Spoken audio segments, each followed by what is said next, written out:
it's time to blow this scene. Get everybody in the stuff together. Okay, 3, 2, 1, let's jam.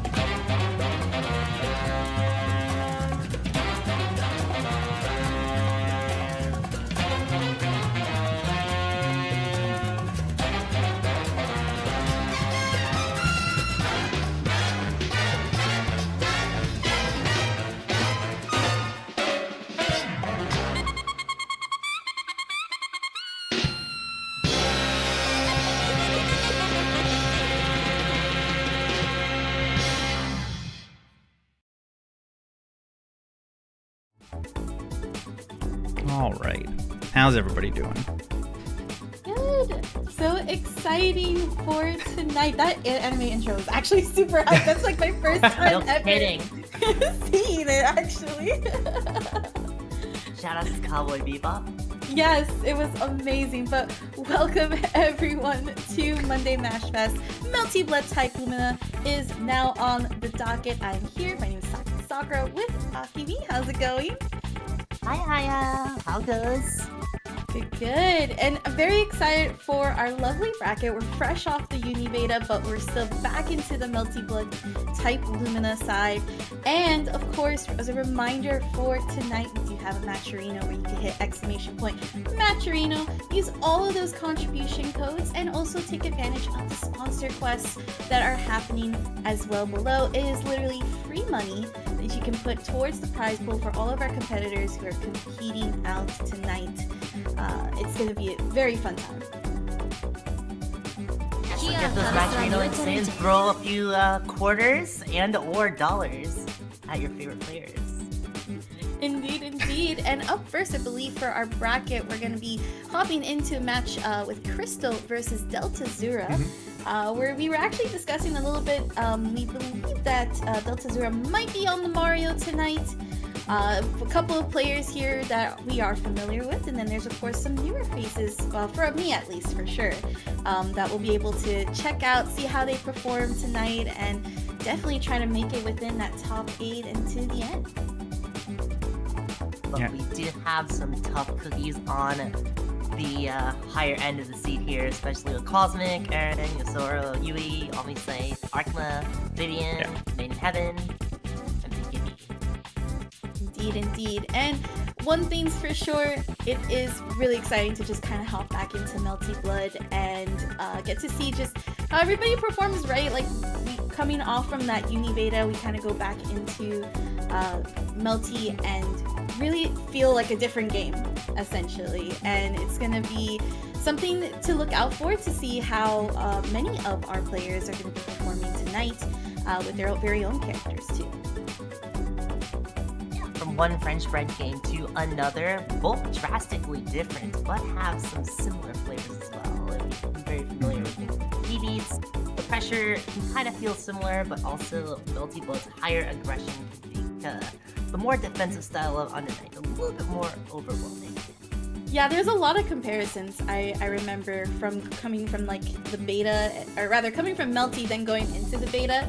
Like when there was, I believe, Vorpal or Freeville, I just kind of felt like there was, of course, Heat, that callback to that, and then also just like Vorpal as well for Moondrive, and how you could take advantage of being in the middle of combos, or even on the defensive side of things to take advantage of gaps in certain strings as well.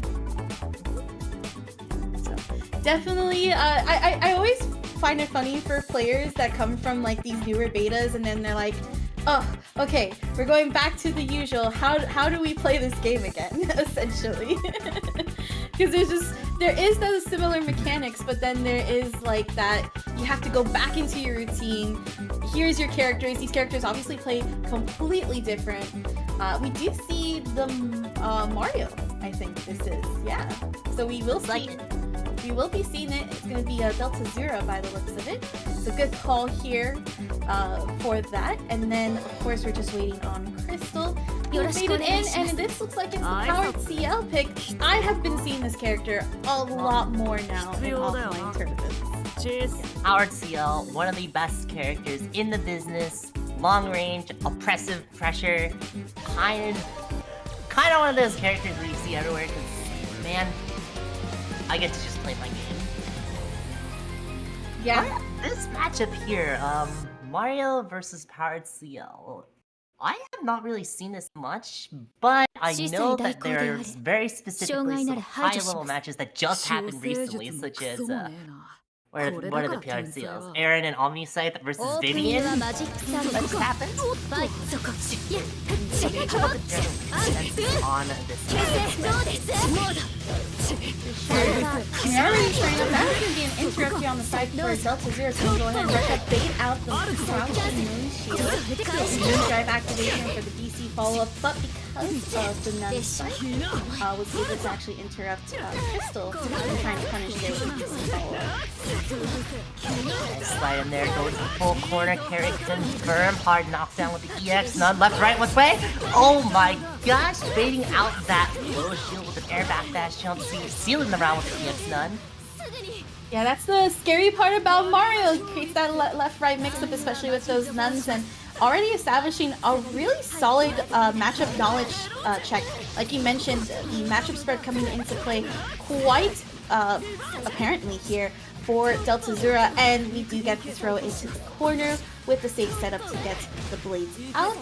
And another Chakram goes out with the heat activation, but deltazura just backs off and is able to punish it. We're gonna go for another left-right? Right, which way? Oh my goodness! So right there, deltazura tried to go for a moon drive to react to whatever that Crystal was gonna throw out, but gets thrown from that moon drive activation. Didn't matter though. Yeah, that was a really solid for deltazura and Crystal.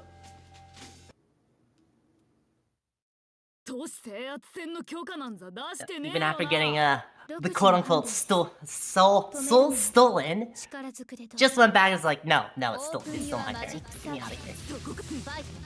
Absolutely. First round, or first game rather, goes to deltazura. And we do get a punish here off of the attempt to go for the low. Yeah, the punch nun is kind of difficult to deal with. Usually, depending on the distance that you get punched at, is going to change the frame data of that move. Looks like deltazura's holding on to 2C quite often here to try to catch Crystal's toes, but we do get a punish. The reset happens though, but the soul, rather the spear nun is going to be able to come out on top and punish the reset. Gonna keep with the forward throw and attempt crouching low shield, but Crystal backs off just in time. Getting all these tick throws going. Oh, we're just smashing. Get me out of here. No confirm though. What's up? Plus, the slight clash just eating up that 5C hitbox. Unfortunate. Really good stuff here from Delta. Honestly, I love that Delta's really prepared for this matchup, more so than anything. Definitely not letting Crystal take any advantage of trying to start up some of these longer range options that we usually tend to see with Powered Ciel. But good defense right now from deltazura, waiting patiently for Crystal to finish out these block strings. And we're able to get the counter to start up some offensive. And we're going to create the left-right mix-up with the Chakrams, so the heat activation is in play. Shields out though for Crystal. Everyone just dumped all of their resources into one of these exchanges. They're just completely out of moon drive and meter. Pressure going. Versus plan. A little dicey right there, but we do get the clash, and using all of the moon drive left from Delta to actually clash through all of those attempts from Crystal. And now it's an offensive pressure, but the throw tech here from deltazura is going to stop it, and we do get the punch going. Running under, what a run under 5C anti-air. Still not confirmed though, but the cancel into, I can't believe that just straight up traded. That is not common for that to trade. Oh, we do get the reset. Oh, but no full punish. Just the last hit though after Crystal was trying to get a counter. But there you have it, deltazura going up 2-0 over Crystal. Very nicely done. Yeah, this entire sequence here was was your typical Melty blood type Lumina style. You have these clashes, everybody gets knocked down, and then who gets to have that offensive pressure, and then the last hit, deltazura able to reset on those last hits to then get a punish, but it wasn't a full punish, actually dropped the connection, but because Crystal tried to go for a actual counter, deltazura was able to finish it off. Yeah, in this exchange right here as well, you see the 6-6C cancel into the gunfire. deltazura has been showing off a lot of the cancel into the none to try to win a scramble, which I believe is jump 2-1 for A. Unfortunately, that 6-6C is plus enough to where that is not gonna happen. Yeah. Sometimes those things happen, and of course it is a first round of the tournament, as well as there's of course nerves when you're on stream, but really props to deltazura being really prepared. Usually you're trying to see like powered CL take advantage actually of like those full screen or half screen normals, I should say, on top of the fact that it's just non-stop pressure. There was even a moment where both players just straight up used all of their resources to try to go at each other, and I think that that's quite a best explanation of how Melty blood type Lumina goes, right? You're using all of your resources, you do gain them back pretty fast, especially with meter, and then of course it's just try to cash out when you can, because you have to be able to get that back. That's true, but unfortunately, one resource builds into the other resource. So if you're out of both resources, then you're fighting an uphill battle. Most definitely. Which would you say is more important, like moon or meter? Well, it's context dependent, because depending on the character, you are gonna have better, like... So for Rolla, for instance, like his moon skills are incredibly strong, but the only time he really spends meter is if he's trying to snipe someone full screen with 236C, the hero, or just canceling into plus frames with 214C. That makes sense. Yeah, versus Vlov, I feel like you're more... You want to have more of your meter, right? To then be able to build... to be able to create your full screen offensive pressure. Your moon skills are still good, but you're gonna kill more often with your meter versus your moon skill, I feel like, for that character. So it's definitely character dependent, and where those resources matter the most. I feel like in that matchup, when we kind of looked at it a little bit deeper with both characters, I would say that both of them actually really benefit from the moon skills for sure. Especially Mario out of everyone, right? Because he's the one that requires the more precise counters, the more precise, like we saw that parry come out a couple of times too in those instances. Yeah, so Mario uses moon skills or moon drives in, his most common ones are usually jump, I believe it's 4BC, to do the spear nun, which has incredibly high dip hitboxes above the nut. And then there's also the moon drive into the moon skill counter. And then there's also, moon skill Spider-Man, which is an incredible anti-air. Which I believe those are the most common ones that he uses. Yeah, so all of them really come into like play when you look at his game plan and how he has to set up these nuns and create his left-right mix-ups. You mentioned the anti-air, probably one of my favorite anti-airs too, for like Melty Blood, just because it has a really unique angle that can really stop some air pressure. And then when we look at Powered CL, I feel like Powered CL is kind of more balanced in the sense of that she's gonna be using both no matter what, both of them between magic meter as well as moon skill meter. They're all like pretty good for her for those instances. Yeah, Powered CL doesn't really care too much on her moon skills. It's mostly her meter that's kind of more important, but they're only more important to get either plus frames back or utilizing them for hard knockdowns. Yeah, absolutely. And we're just waiting for our next matches here. It's going to be looking like we're going to have MadeInHeaven versus BKP. here. Yeah. BKP, oh boy. These two players, I've seen them around. It looks like we got double Maids. I have not seen double Maids as much as I would like to. Yeah, in bracket, I don't see double Maids aside from like maybe on the occasional Pinku like showing up in bracket. I don't know who else. I guess what is it? So it's like Nashpad, I believe, was also a Maids player. I believe you're right, but I think Susik Nashfan might have changed recently. I know he's coming back to Melty Blood. I saw on Twitter that he's been wanting to come back for a little bit now. But yeah, I mean, double Maids is it's interesting because when I was first introduced to them, it's like they're a mix of course, Hisui and Kohaku's entire movesets put together and making them really connected. For example, like you have the tree that if you bring it out, then you can use Hisui to make it grow. And like those are things that are really cool, but you don't really get to see as often in bracket, mainly because they also contain some of their weaknesses, right? You have to change back and forth between the two, and it's not like you're going for one character but trying to use both in tandem.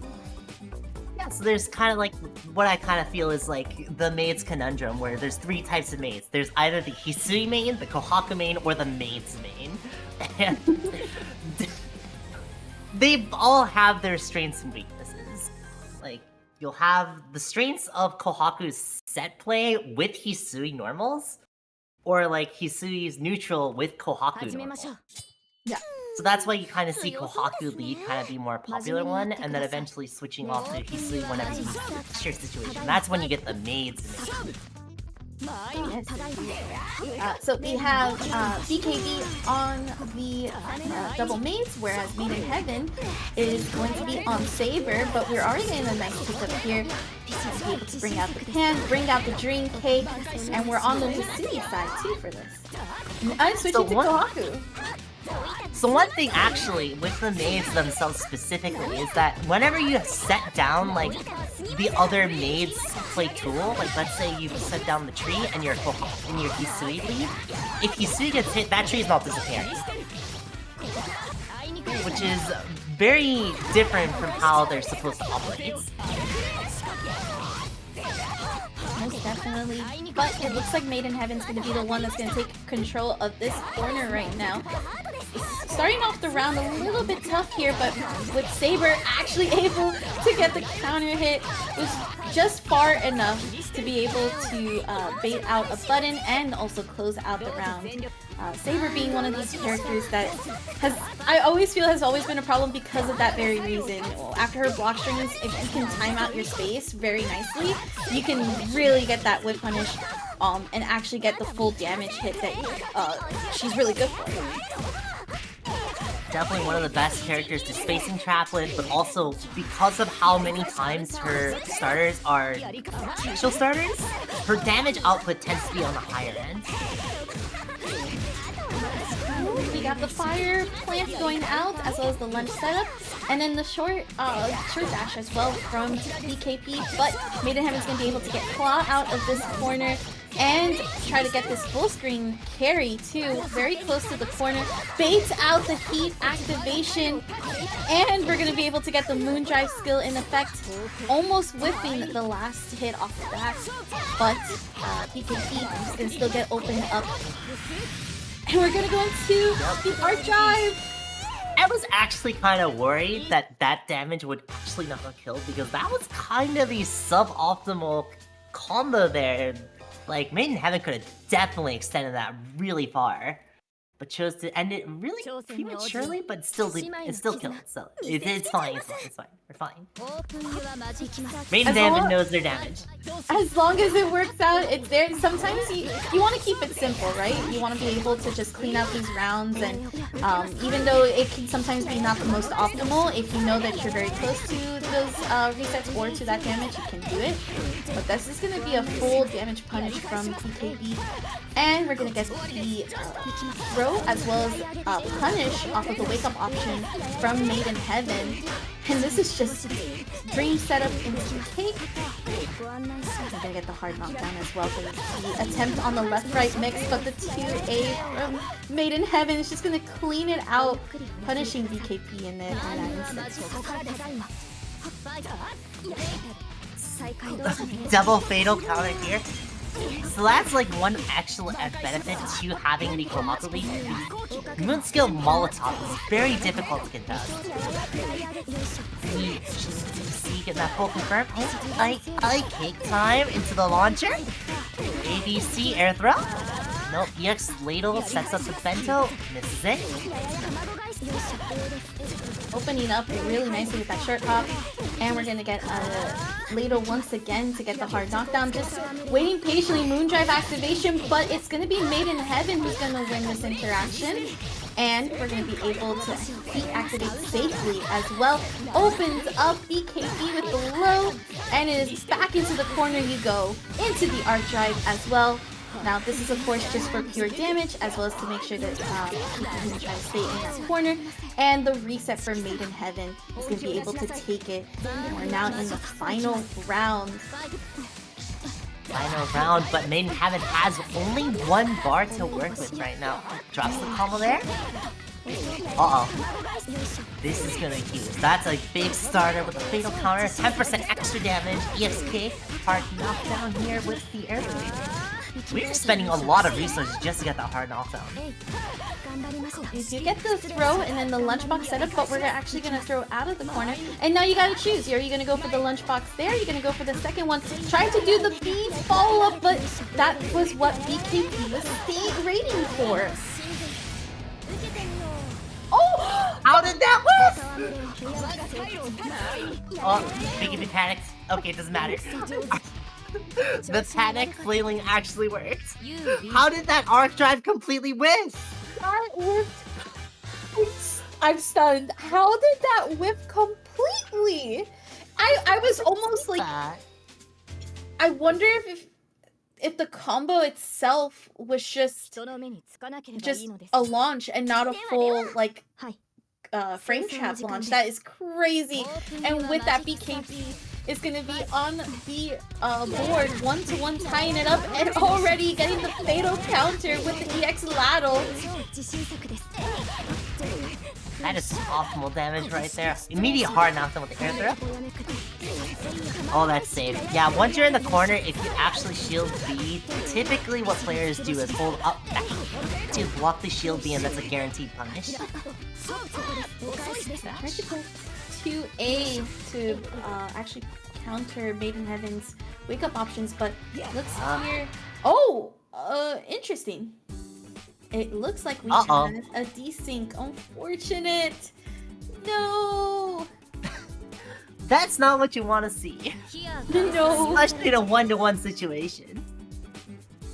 Most definitely. We'll be waiting on word from our TO to see what's going on there, but I kind of want to talk about that arc drive still, because that's just so crazy on how that completely whipped. It was almost like a guaranteed damage there, but instead it was MadeInHeaven who was just able to recover in the air before it even hit.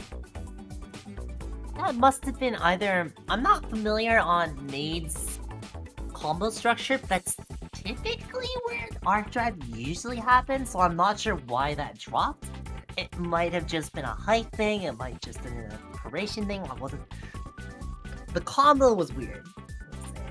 We'll just see the combo was weird and call it a day. Let's slight drop, didn't matter. We got the win anyways. Yeah, most definitely. Especially, I think there was I think it was because of a Moondrive skill actually was able to clash through and take that round there. Definitely agree with you. I think it was just the height of that combo that made those things happen. But MadeInHeaven also trying to fight back in a sense to really come through against BKP, who I feel like wins most of the scrambles more than anything. I'm talking with both of them. I'll give you guys an update in just a second.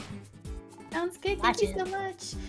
With that being said, though, as we're waiting for that update, reminder to check out the Match Arena, !Match Arena, where you can go ahead and click that claim code button. Again, we have plenty of codes tonight where we can go ahead and put some free money into the prize pool, as well as there's plenty of sponsor quests that you can also do, including following some of your favorite content creators, as well as checking out some items that are on sale.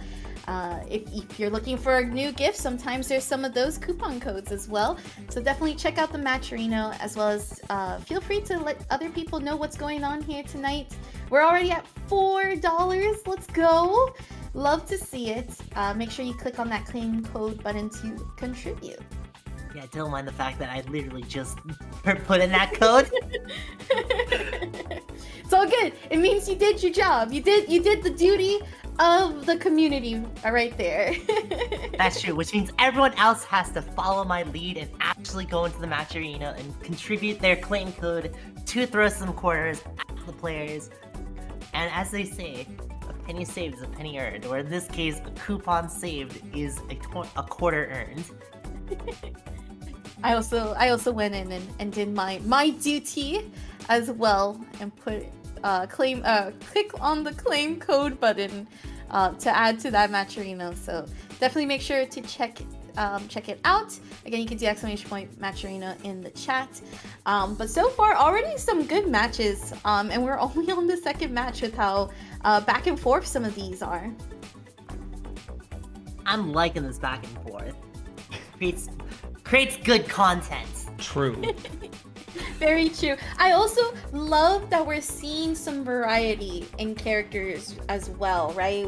We got the Mario and Powered Ciel. That's been like I would say in the last 3 or so months, that's been the matchup of where everybody's focus has kind of been on, just because more Powered Ciels are coming out, as well as more Marios are sticking around in the bracket. And then just before this match was ending, we had the double Maids and Saber. Saber being one that we do see often in bracket, even on the offline side of things, but just the double Maids, actually able to see them for the first time in a while. It is not very popular, because like, you're putting an effort to learn 2 characters. Essentially, that's all the comment that I had. Just 2 characters, learn them. Yeah, I remember when I first got into the game, I was like, oh, I'm gonna learn double Maids, because everybody was like, pick up the Maids. Maids are broken. And then I saw Akima, and I was like, nah, I like Akima more. So Understandably so. But it looks like for our next match, we're gonna have Yui Trigger Girl versus KirbySage. I like that name, KirbySage. Yeah, we're gonna pull these two in. The other match is gonna finish off stream. I think they're having some connection issues, so we're gonna handle that and just go into the next one. So this will be PCL Mario, which I think we saw earlier. Yeah, I believe KirbySage plays Mario and Yui plays PCL. I don't know any other character that they play aside from maybe Kirby playing Dan, but this PCL's not a character that you want to put Dan in. That matchup is not great. I think I saw that matchup in Otaku, if I'm not mistaken. And yeah, that matchup did not look good, especially because Dan's buttons are still somewhat very short, and the only thing going for Dan is literally the movement. And from what I've seen from Powered Ciel, she can just cover air and ground super easily. Yeah, Powered Ciel's one of the biggest strengths is the fact that her hitboxes are so big, so they constrict a lot of movement. So because Dan's projectiles are actually kind of slow acting, she can kind of get stuffed out a little bit too early on a lot of her moves, which makes throwing them out a little bit too difficult. Definitely agree with you there, but it does look like in the lobby we got Powered Ciel with Mario. We're just getting ready for these 2 players to head on in. Once again, we're seeing another Powered Ciel Mario matchup. I do like seeing this matchup a lot, though, just because I do remember at one point a lot of people. Well, the thing is, Mario was one of the characters that, or one of the DLC characters that just had this really high execution because of the way he works with the puppets, or rather the nuns themselves. Yeah, but this matchup's super interesting because like Mario with his incredibly stubby limbs, his normals are not great in this matchup, but his specials are so strong that they actually can contest Ciel's excellent moveset. Already creating some really high octane offensive pressure here. KirbySage was having shield out, but wasn't going to be able to do any form of follow-ups. And this is actually going to get opened up here from Yui. Does drop on the combo and gets hit by the spear nun, and now it is KirbySage's turn. This is gonna be a safe. No, drop the combo into a safety. No safety setup. Because yeah, that's a lot of recoverable life. That is an incredibly. Both players with incredibly questionable. I honestly thought that Nun Super would have worked, but I think it might have been the wrong Nun Super. Knight is dead. Yeah. Oh my god. I agree with you there. It definitely was probably the wrong Nun Super. Input errors happen. We just gotta kind of regroup ourselves and get back into the match to try to see if we can take back this next round. But Yui's already establishing this very high octane offensive. Another grab. Are we gonna get another one? That would be. Oh, we were. I think we were a little bit there. You must have missed the dash input because that walk forward was definitely uncharacteristic of Yui's incredibly high octane pressure. Do it again. Alright, this is alive, not enough resources to actually end the round here. But this is going to be hard knockdown with 66C. This is going to be a safe jump setup. Blood Heat activation in effect right now. Has to be very, very mindful of that bar below. Let it run out, shielding as well to gain some opportunity here. And Yui is going to have to air block. Oh, but gets opened up and then gets grabbed by KirbySage. The chakrams come out. A shield just in case KirbySage had to shield through Yui's response. This is very close to killing and not having enough resources to do so. A pixel of health and a dream right now for Yui. But the jump kick in the air. Yep, the stomp is gonna stop it right there. That lightning on the start of Yui actually looked like a very fatal misinput. Speaking of fatal though, air counter hit, full confirmed. This is gonna do so much damage. Hard knockdown again. And a safe jump. Or not. A little bit of a bait safe jump there too, which I really like because Yui's very aware of what KirbySage is trying to do. Has actually caught KirbySage shielding multiple times and trying to figure out how to get an opening with that in mind. And once again, we do get the charge seed. Here we go. Yui's going to be able to clean it up with practically a perfect, I think. Yeah. It is a perfect. That block on the 236B from Yui, by the way, after Kirby was blocking the 236B, Yui pops Moondrive, and instead of going for the unblockable, just runs up throws. Ain't nobody teching that throw. That is kind of a situation where if someone blocks an air thing and you Moondrive, it's like, oh, they're going to try to air unblockable me, I'm just going to accept my fates. And then no, yoink! Toss to the ground. My pressure time. This is such a stark contrast from the first game that we saw, which was with deltazura and Crystal. Whereas we saw deltazura take advantage of a lot with the nuns and not letting Crystal at all use power Ciel here. Yui is the one that's just able to maintain really strong octane pressure here, and also just very knowledgeable on some of the ranges these nuns come out, especially the punching nun. Oh my goodness, the accidental cancel into... That's probably deliberate on the cancel there. But that call out, because they had no resources anymore, they had to make it safe.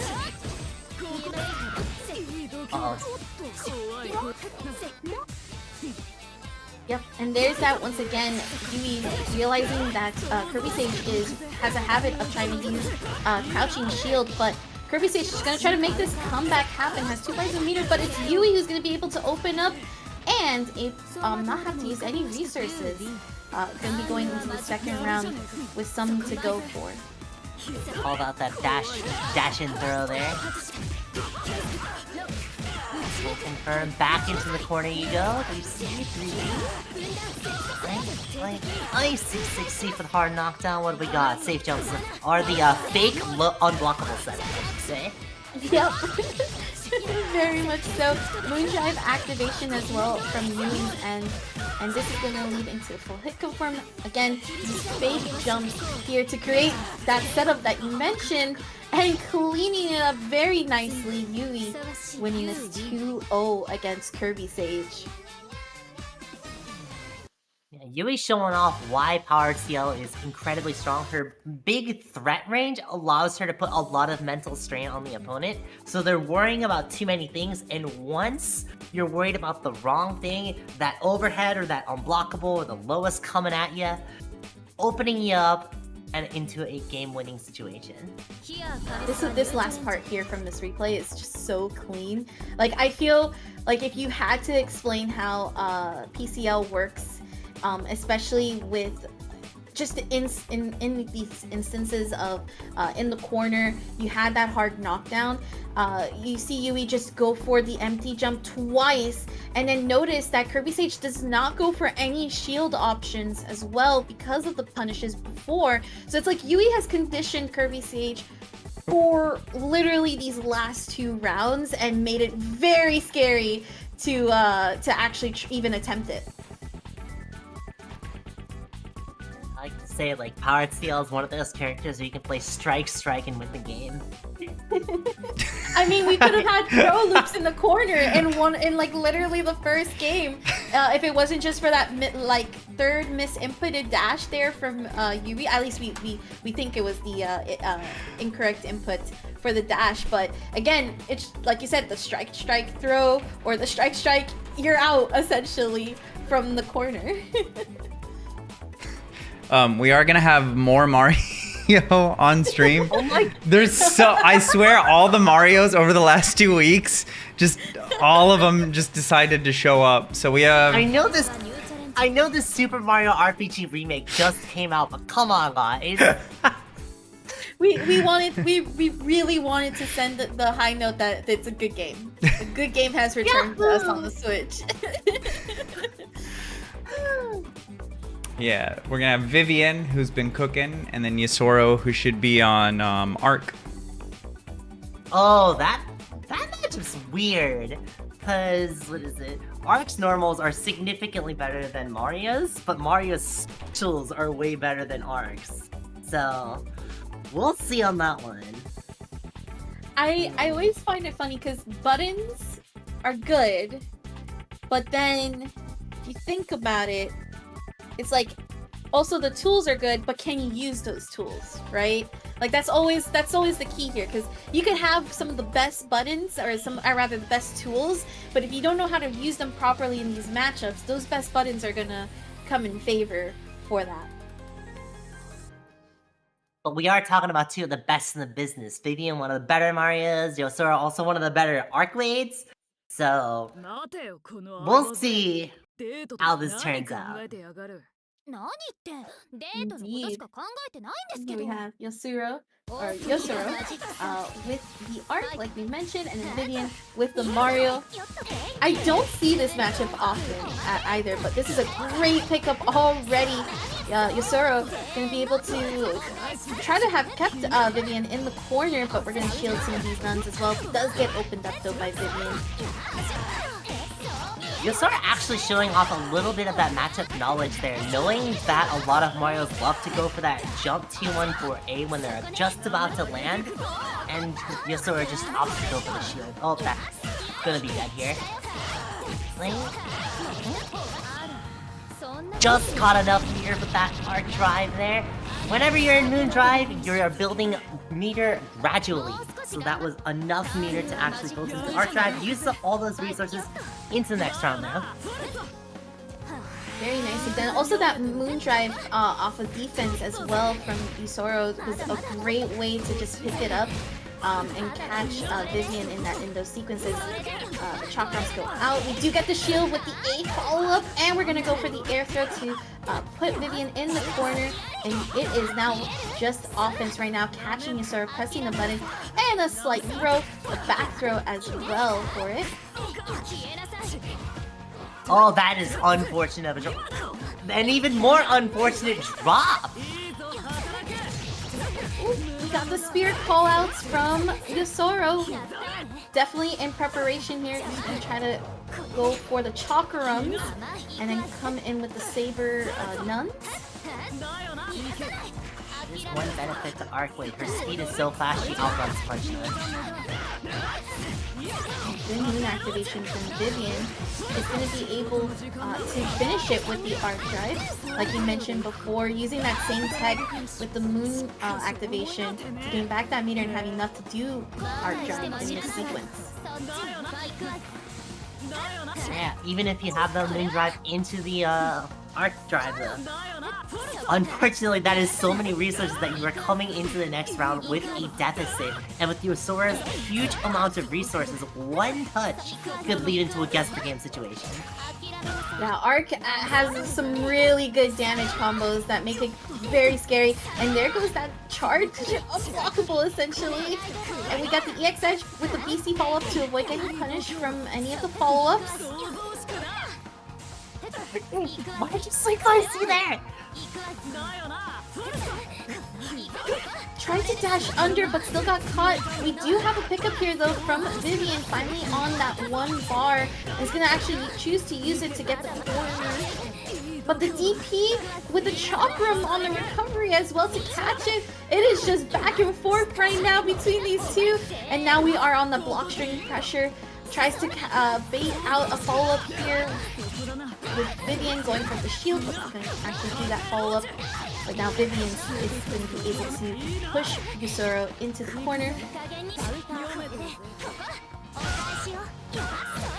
That BC was so delayed, it somehow caught something from Vivian. Probably trying to move forward just a little bit just to adjust the movement, but that little clip right there, unfortunately, was enough to confirm into a death. I totally agree with you on the way that slight, or not even slight, it was a very long delay for BC standards. And it's crazy that Vivian was even expecting it, but sometimes those slight hesitations can cost you the entire match here. So now it's up to see if Vivian can make these comebacks happen. A fatal counter from Yusora. And we're going to get the A follow-up and convert fully off of it into the corner.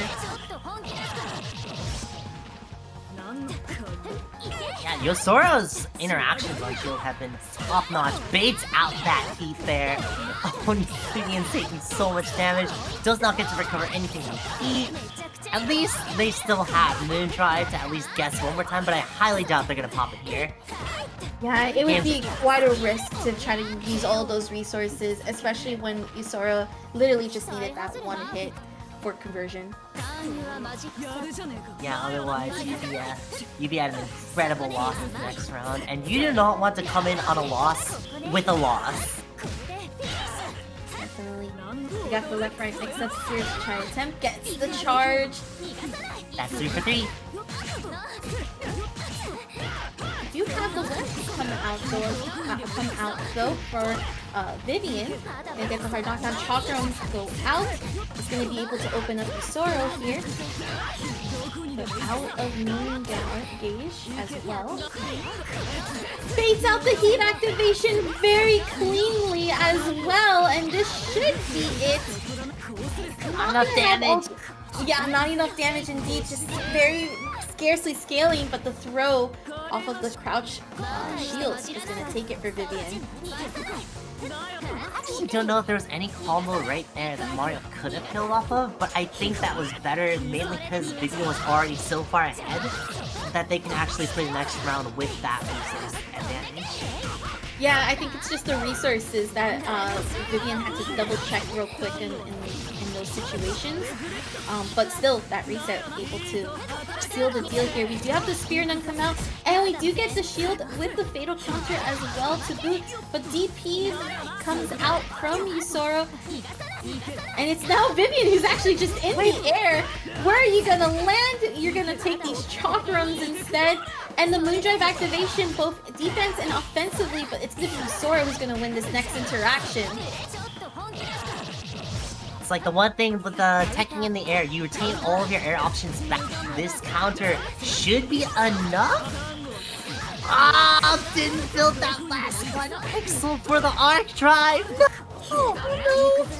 Very close. Pixel health again. Yusora has 4. We're gonna go into the Arc Drive as a reversal option, but there he goes, punishing the shield, not the Arc Drive, the shield attempt instead, and we are tied 1-1 right now between these two. Yusora Arc Drives. Vivian doesn't punish and panic shields in response to the Nun Slashes. It's a scramble spaghetti situation if I've ever seen one, more than Jollibee. I do love some of the adjustments though that Vivian's been making, especially some of the maneuvers that they're doing in the air has been super solid. It's like they're playing air neutral and Yusoro's still trying to maintain a grounded approach that's not working out too well.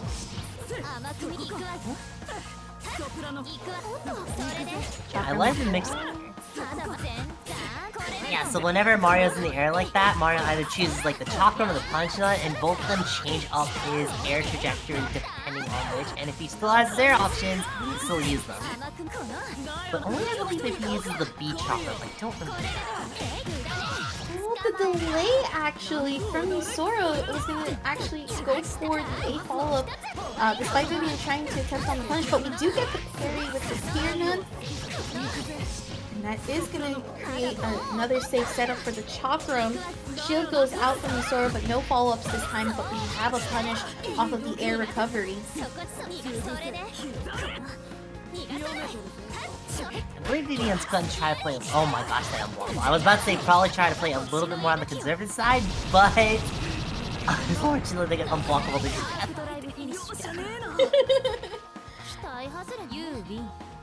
No magic circuit going into this next round here for Yusoro. Vivian with just that 1 bar and very low on the moon gauge as well. However, if you do lose that 1 round, the game does give you an extra 1 bar. So Vivian has 2 bars to work with. He doesn't really need 2 bars, he only just needs 1. Yusoro getting a hard knockdown. An attempt to wake up here from Vivian is going to lead into this full punish. We get the EX Edge as well from Yusoro. Waits patiently, actually calling out the Moondrive activation on Wake Up. And this should be it for Yusoro.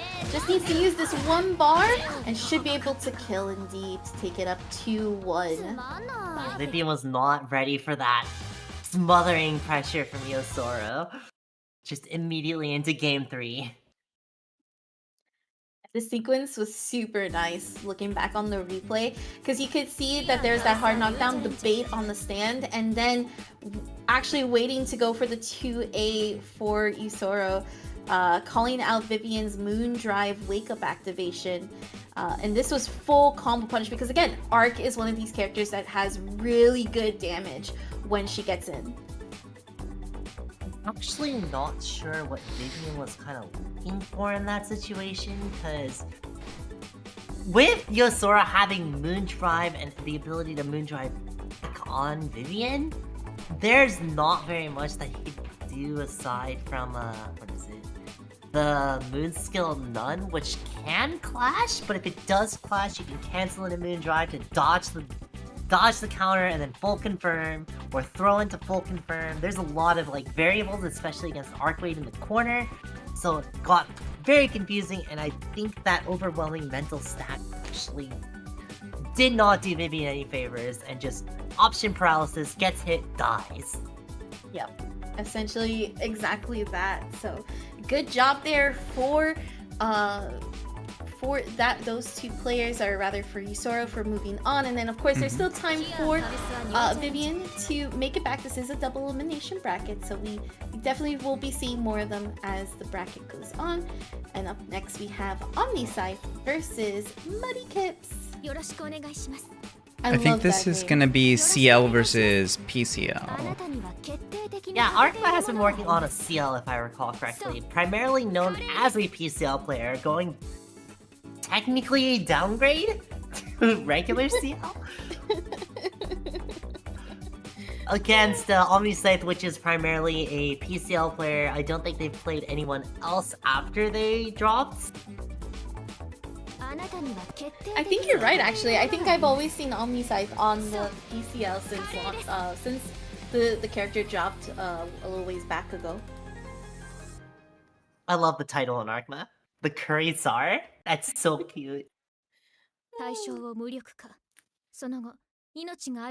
also regular CL. I don't see often, but I know that she's definitely a character that still can be challenging, especially with her keys in place too. I think that's like the one thing.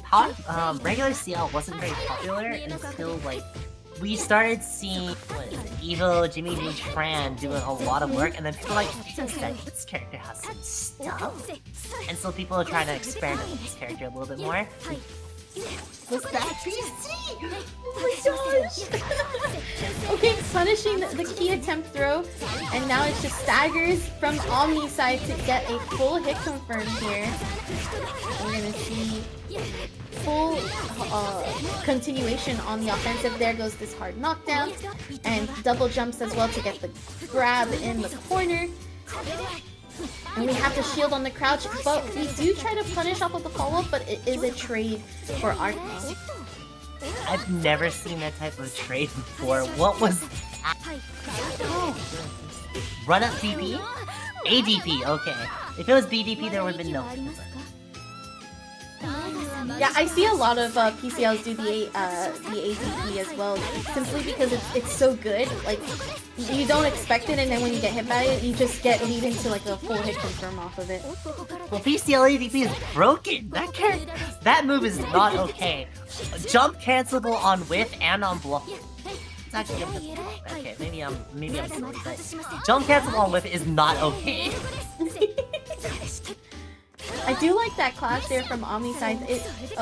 With that in mind, OmniSScythe still on the advantage. Once again, a clash happens, but it's Arhkma that's going to be able to actually win off these trades. We're going to get a hard knockdown off of the EX edge, this time to throw in the corner. Oh Whoa. my gosh! Whipped DP! And then still had time to punish the heat activation? What is these whips? Oh my gosh! That is an unfortunate drop too. Okay. That's a combo. Does it say jumps up? What? Trying to anti-air was just a little bit short off of those hitboxes. Great throw tech though. Another throw tech as well. We're gonna get the Moondrive activation off the defense to punish Arhkma there. I'm just dropping a lot of these confirms here. Some of them are very awkward, so I don't blame them. I wonder if it's just because it's matchup specific, just because of how much air neutral that you're trying to catch CL here in these instances. But this is going to be a full hit confirm. Does drop on the last hit, but we still got that hard knockdown, and we do get the throw off of the Moondrive activation. But we fade out the heat activation as well, and this is full punish. Yeah, OmniSScythe very much looking for that heat there. No option select. Refocus on full reacting. See that little slowdown on the heat activation? We just go shield. Got him. I always love seeing players punish shield, or at least try to bait out shields, or even heat activation.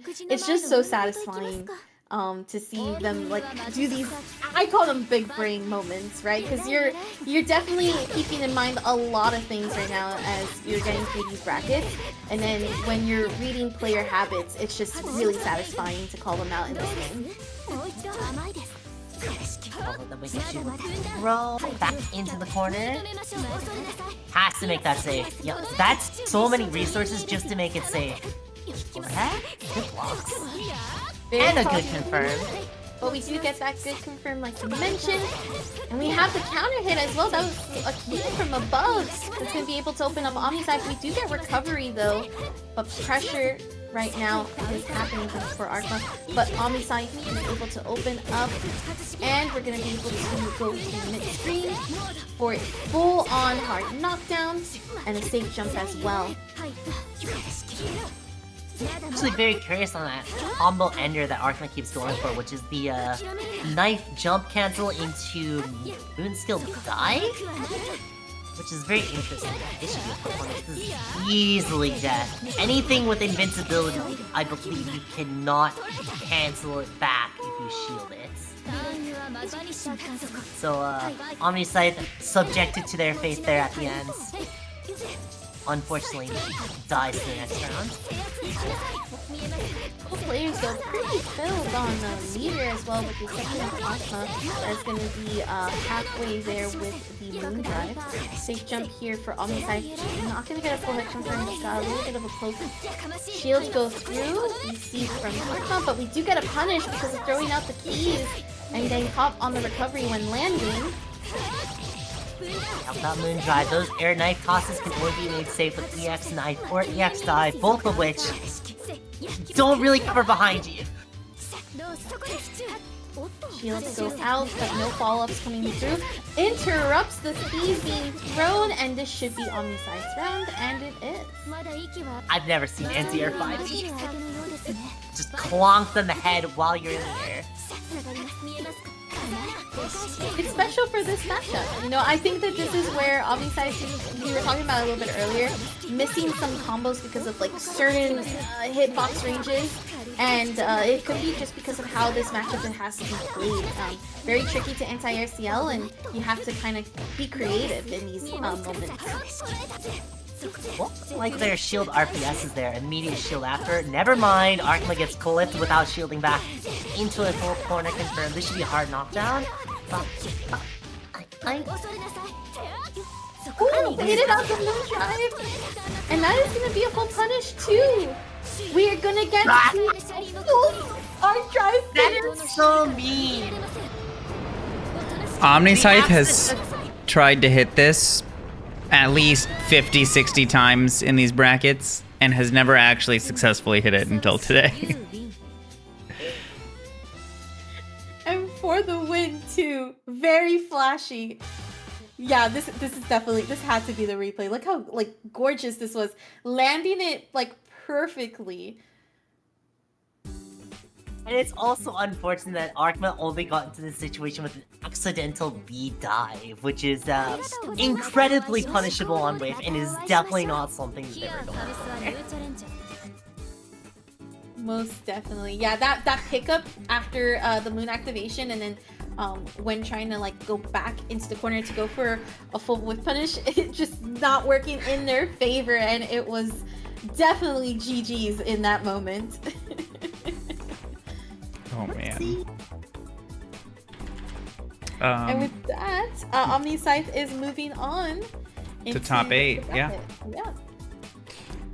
We are gonna start top 8 in a second, but I do want to remind people that we have a Matcherino and we have tons of codes left, but more than enough people watching to clear through them. We got easily over 100 people watching between the streams and 27 codes left, so please visit the link in chat, go to this page, click the blue claim code button, put 25 free cents into the pot, do the sponsor quests, put more free money into the pot, and we got stretch goals at 150 top 4 gets paid out, 320 top 6, 660 top 8. Melty especially, I can't remember the last time we haven't at least hit top 4 payout. We hit it pretty much every single week. So please claim the codes. That's definitely the first step. Do the sponsor quest, and if you're able, consider making a donation. Do it, do it. Very hyped for all of our players to be playing here tonight, as well as you definitely want to reward them for showing up, showing out. It is literally free. It only takes a second, people. You can do this. I mean, we literally just did it on stream like 10 minutes ago. I know, You we can really definitely do it. just you can even log in with your Twitch. That's how simple it is. You're already in the chat. True. You can hit that login button and bam, you're 2 seconds tops. Oh, it looks like winner's side of top 8 is pretty much completely set. Let me just pull that up so we can take a quick look at it.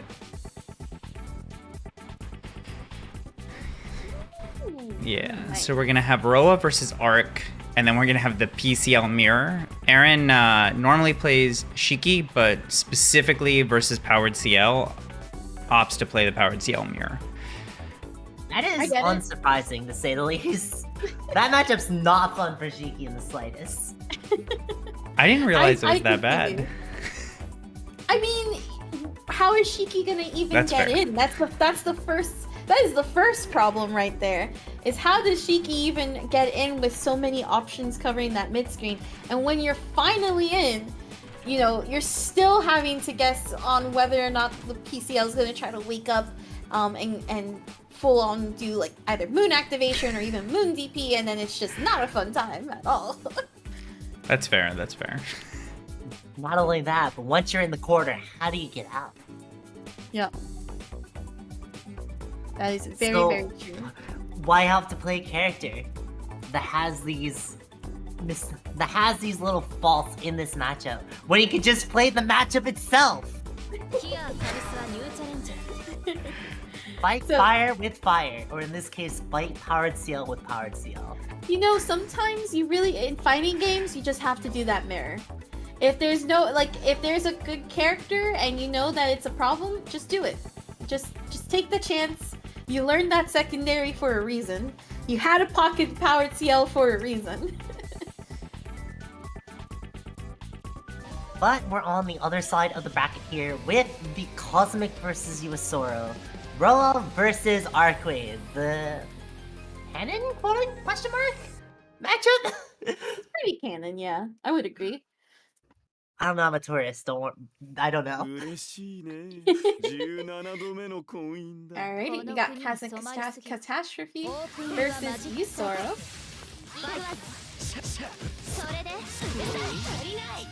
Very nice EP right here off of the gap in the block string. Cosmic Catastrophe though still was not unfazed by it at all. Gonna charge up on some magic circuits to get that full bar and continue some pressure. Still winning. There was like poke trades, but still winning these interactions off of Yasuo and be able to get hard knockdown pretty soon here. I am loving Cosmic's usage of his resources. Like, dear lord, he optimized his meter gain, optimized moon usage, like, he still has basically a bar left. And he still has Moondrive even after using so many of his resources just to do some damage or get that positioning advantage. I like the delay on the shield and tried to respond, but wasn't going to be able to catch anything off of Yasuo. Yasuo was very well aware. Has the meter, I believe, yep, to go into the arc drive finish, and this should kill.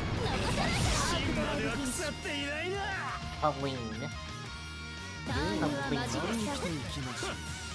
But Cosmic got a lot of resources. But Yasuo does have that full Moondrive range. So if they really want to, they could dump in a lot of these moon skills just to build a lot of bar. But Arcueid's not really a character known to actually use moon skills in their combos. Yeah, it's always been like meter versions of their combos. I'm usually using Moondrive for like defensive openings or even offensive pressure to keep things, keep many of their strings safe, or their special moves as well. Cosmic Catastrophe, these throw techs, I think they've been like 3 for 3 right now between these two. Heat activation and play for Cosmic Catastrophe. Gonna finally be able to land a hidden and should be able to use their super right in time as well. I'm now found what they got. Yosora with choosing the violence of the IAD on goodness. Cosmic not having any of that. Realize that Yosora is overextending on the pressure. Just DPs out and just takes it. Yeah, for both of these players, it's just been a back and forth. I would say that like they're pretty even, truthfully, especially when it comes into certain interactions. But usually we've seen them able to open up previous players before, but for both of them, it's been really good management of resources and then really good setups that both are just prepared for. We got Shield's BC Clash here, gonna do a heat activation, baits out the TP, and this is a full punish with Yusoro on still heat activation, but drops it. The recovery though from CosmicCatastrophe is gonna create the block string pressure, but we get an escape here from Yusoro. The violence of the unblockable. Has Yosora hit every single unblockable type so far this tournament? Oh, I really think so. I think nobody's been able to stop it. Charging up once again on that meter resources, like you mentioned. I think that Cosmic having such good meter management, resource management in general has been phenomenal, and that's really helped out against Yusoro. Slight hits here, Moondrive activation, and with that gets the shield for the BC follow-up, and CosmicCatastrophe is on the board. That's such a hard RPS to win, by the way. With no resources, having to worry about Shield A, Shield BC, Shield B, you are literally gambling your life for 0 advantage. Oh my goodness, that is unfortunate for Yosora, having to gamble on such odds, and unfortunately the house always wins. Those odds were definitely against them, but it looks like the odds right now for them in the starting point of this round is with them. We're gonna get the... Oh, we got the unblockable, and it's not hitting this time!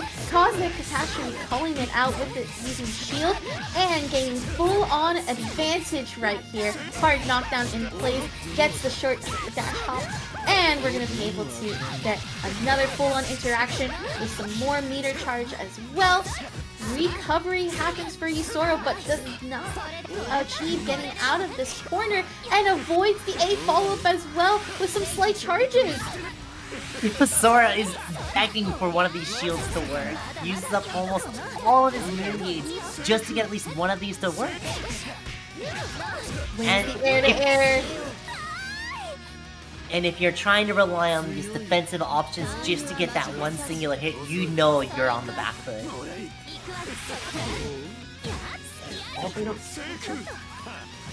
Can't be dropping these combos against these players of these caliber. You have to make every hit count. And they are going to make this one count with a full knockdown with a 260. Sage up. A couple of baits here, also able to convert off of the grab into the wall bounce.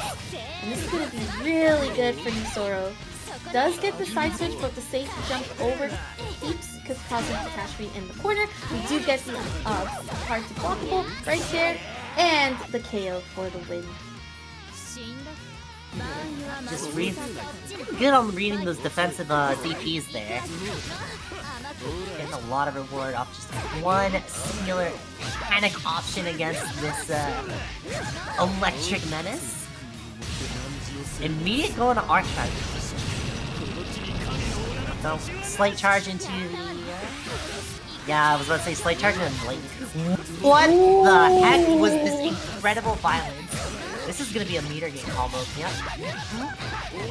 Look at how much bar Cosmic just built up just to get that arc drive. That's so much damage on just a backdash to dodge the keys. This is going to be really tough for Yusoro to try to climb back out to. He's going to have to use literally every bar that they gain from these interactions. Tries to bait out a move here to backdash, and then we're back into the block strings. And you have to be careful, gets opened up by CosmicCatastrophe, and right there, taking the game 2-0. It's crazy how that backdash, that was just so sick. Because the read off of the blood heat activation, and then you had no meter, you could do nothing. Nothing whatsoever. Here's like the one thing though, Roa's backdash is the best in the game. Like, tied with Neko as the best in the game. So you can toss out these backdashes all the time just to get that space and repositioning. And Sorry. unfortunately, Arcueid, or at least a lot of players, run up button almost at backdash range where World can just whip punish, and Arcueid's range not being the best can do run up 5C, run up 2C, run up heat, or I guess run up 236B, I guess? But all of them straight up lose to roll backdash. So, backdash being one of Ro's best defensive options to gain that basically invincible space was enough to just like cover so many options that Arcueid could have done in that time. Type in chat though, shout outs to Falcon K's and Meoff for literally the donations. Falcon K's with $110.25 and Meoff with the $25.25 to put the prize pool at $142.64 or 65 cents. I'm terrible at math. Oh my gosh. I apologize for rambling to completely overshadow the fact that these donations have been massive, to say the least. Yeah, I'm pretty sure the codes will basically get us to top 4 payout as well. So definitely please claim the codes if you haven't already. Most definitely. It's super easy, everyone. Again, exclamation point Matcherino. You could go ahead and hit the contribute button, as well as you could do sponsor quest. I think we can definitely get to that top 4 payout, especially with all 102 of you in chat. Go do it right now. There's still plenty of hype, Melty Blood type Lumina action happening here. You cannot miss it. Go ahead and support these players as well. Oh, we Let's say, also over have... 100. Yeah. Go ahead. I was going to say all of top 8 is also set. Nice. Oh, let's go. Love to see it. Yeah. So this is your top 8 right here. We have down below, so our next match is going to be Erin versus OmniSScythe. And then down below we have Arhkma versus Yui. And then I have the bracket here, so we could check out the other side. And we have Patdabaker versus KirbySage. So interesting to note, these were some players that we got to see earlier in the bracket if you're just tuning in. And really awesome to see them make it back into this top 8 side, even on the loser side of things. We're seeing a lot more CL action here this time. OmniSScythe, Erin, both Omni-powered CL with the mirror. Yeah, this has been probably the most talked about match since OmniSScythe being confirmed for the top 8 side of winners. And it's because this is the PCL mirror. This is a character that we've been seeing a lot more in tournaments, both offline and online. And of course, this is a matchup that is bound to happen with mirror. Recognizing that OTG string instead, not going for the full combo.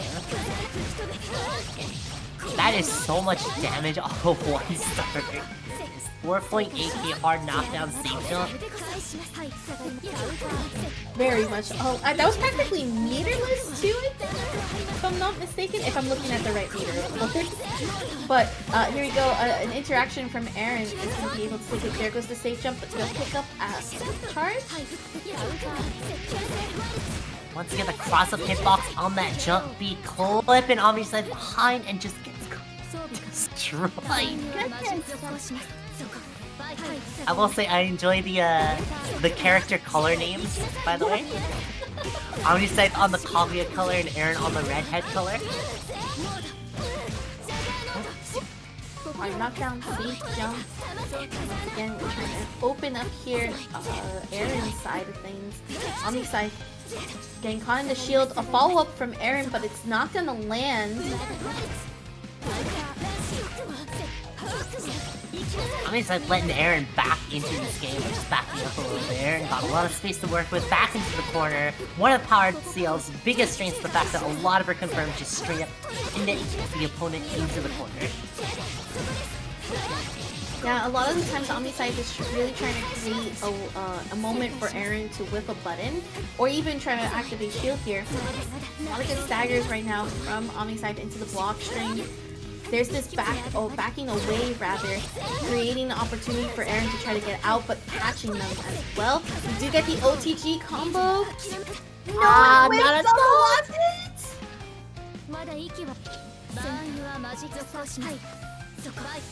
One last round here. Okay, gets cooked by the gun. Hard knockdown here. Full corner carry. Safe jump. Well, not the full corner carry. Just the regular corner carry. Yep.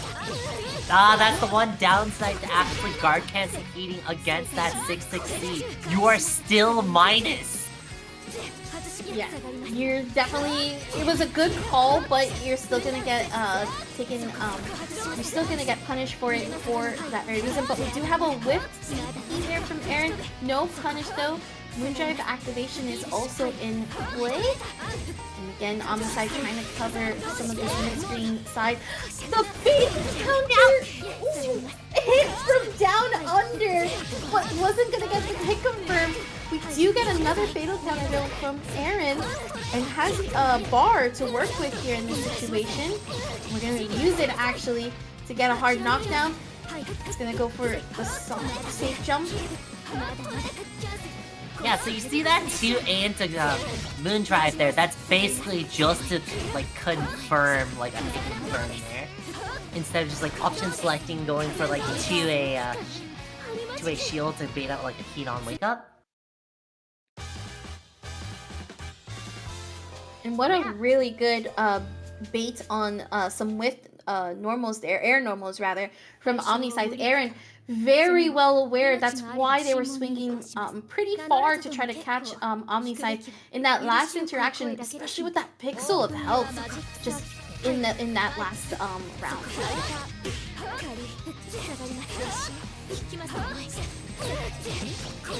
Erin being very cautious of OmniSScythe's shields RPS and taking advantage of getting the counter in. We're gonna get the hard knockdown. A soft safe jump, not gonna try to get closer, and still catching OmniSScythe once again, not letting OmniSScythe breathe for even a second. Another hard knockdown, gets the left-right mix for the clean hit, and this is gonna be the entire first round for Erin. OmniSScythe just got smothered, just got to play for a little tiny bit until Erin just stuffs them out with just a dash check 5A and just snowballs out of control. That's the one thing with Erin's RCL is the fact that their strike mix is so strong that they don't need throw to open people up. Oh my gosh, the BC follow-up into the double jump to make OmniSScythe with completely on the anti-air attempt. And this is gonna hurt a lot of damage right now into the metered special. And we got 4264 damage. Once again, another whiff, but because OmniSScythe is on that Moondrive activation, Erin hesitating on the punish. And now it's OmniSScythe's turn to play the game. Gonna be able to get a safe heat activation to gain back some of that health. Unfortunately, because they're in the block string, it does stop the health regain, but the punish! Oh, the lightning! This might be it, actually, if we can get that meter. Yep, there goes the third bar. We could probably end it. No, we're gonna actually go for the hard knockdown instead for Erin. And being trust into the American reset right here for Erin. I wonder if there was any situation where Erin could have done enough damage to actually just end that round there. They had every single resource in that situation to get that confirmed, and that was the most ideal amount of damage. There's like 10 seconds left, by the way, but it's not gonna matter. OmniSScythe wanted to get that last hit on Erin there. Yeah, but because of those resets, even though there was a good call out with the moon activation to avoid the grab, Erin was just not able to land a hit. So with 11 seconds on that clock, OmniSScythe was able to make the comeback in now in round 3. Ash it. We out. Wow, everyone's basically at the same resources. Pop 660 hard knockdown. Which one we got? We're gonna go with the safe jump setup. Yeah, typically, depending on what move she uses after her 660, typically changes up how they want to do their option on your wake up. So if you see like a whiff button, you'll usually see a safe jump. If you see a jump, you'll usually see the either fake or the real unblockable mix. Obviously, you gotta pay attention to how hard CLs love to structure their set play options. And here's this opening off of Erin, but that is the fastest Alt F4 burst I've seen. I felt that.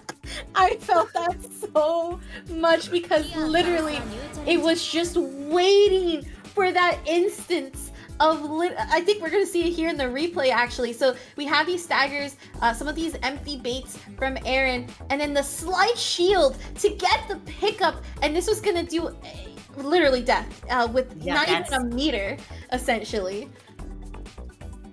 That character was dead. Unless you somehow managed to completely biff your combo, that was dead.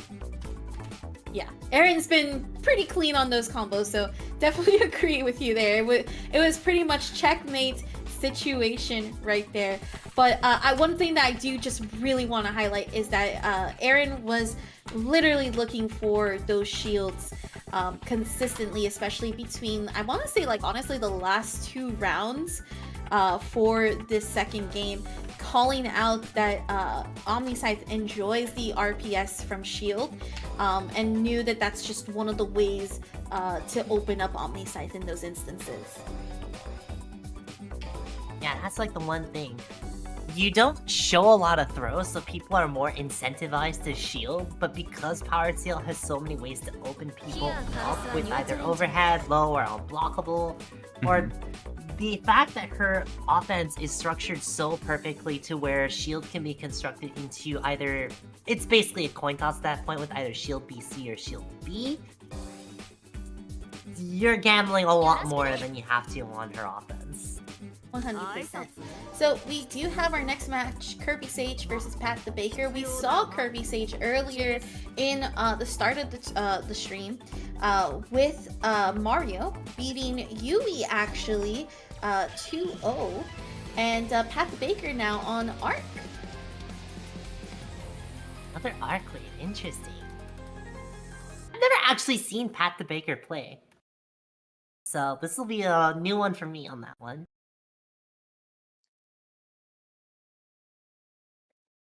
I think we saw this a little bit earlier with the Mario and Arc. Yeah, we talked about this. It was Yusoro versus Vivian, where we really saw that the powerful buttons versus the powerful toolset. Who's gonna really take it here? And both players showing off in that set just how good they were at the scrambles and back and forth. So let's see if we can see a similar situation for Patdabaker and KirbySage now. KirbySage actually has a read on Patdabaker's movement. I say it until they get counter hit, they'll beat, and then they get the full confirm. This is so good. And Arcueid combos on the corner are just so brutal. Ooh, using Moon activation to actually grab on the throw, and we get the Chakram safe thrown out, as well as the full hit confirm. Now this is going to create the side switch and call out Chakram for a full hit confirm off of Patdabaker trying to jump out of the corner, and an anti-air hit as well. This is pure death right here, with KirbySage only using the Moon Drive activation in this last moment. An expensive starter on 63C, but with that Moon Drive was able to end it. I don't think it really matters, but Moon Drive is a pretty easy to obtain resource as to where difficult. We actually dashed through off of the hard knockdown and pushed Pat all the way back into the corner, but Pat's gonna be able to wake up, get out of it, and get the EX edge as well for a hard knockdown to attempt on the left-right mix, and achieves it. Gonna also be at 4 bars of magic circle. Does get caught with recovery double jumps thanks to the DP Moon Drive as well from the Moon Drive activation. Knockdown here with Erin. Back mid-screen, Chakram set. Just keep her in jail. Just keep her in jail. Don't want to let that character play. Oh, shield! And it's Patdabaker who wins the RPS with the B follow-up. Welcome to gambling. There's definitely that rock, paper, scissors high, as you could say, with shield RPS. I like this back jump rather. Yes. Yeah, that is a pretty good option against like Mario, especially if they're not gonna try to jail you or anything. Jump back shield is like an option against it. Knockdown here once again, setting up another chakram set. Right. But then there's that. But then there's the timing aspect where sometimes you just don't get the shield activation on that chakram and you screw. But still alive! The activation blood feed in effect right now was not going to be able to catch KirbySage in that instance, and it's going to get fully punished for it too. And KirbySage goes up game 1. KirbySage kind of a little flabbergasted that they got the confirm with that punch none. They're like, Spider-Man.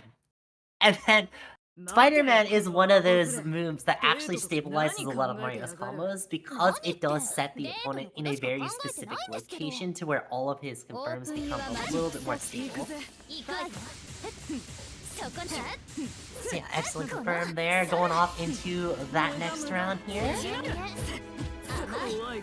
Good defense from Pat though. He's been really trying to maintain like the opportunity to actually land the hit and does so right here in this instance.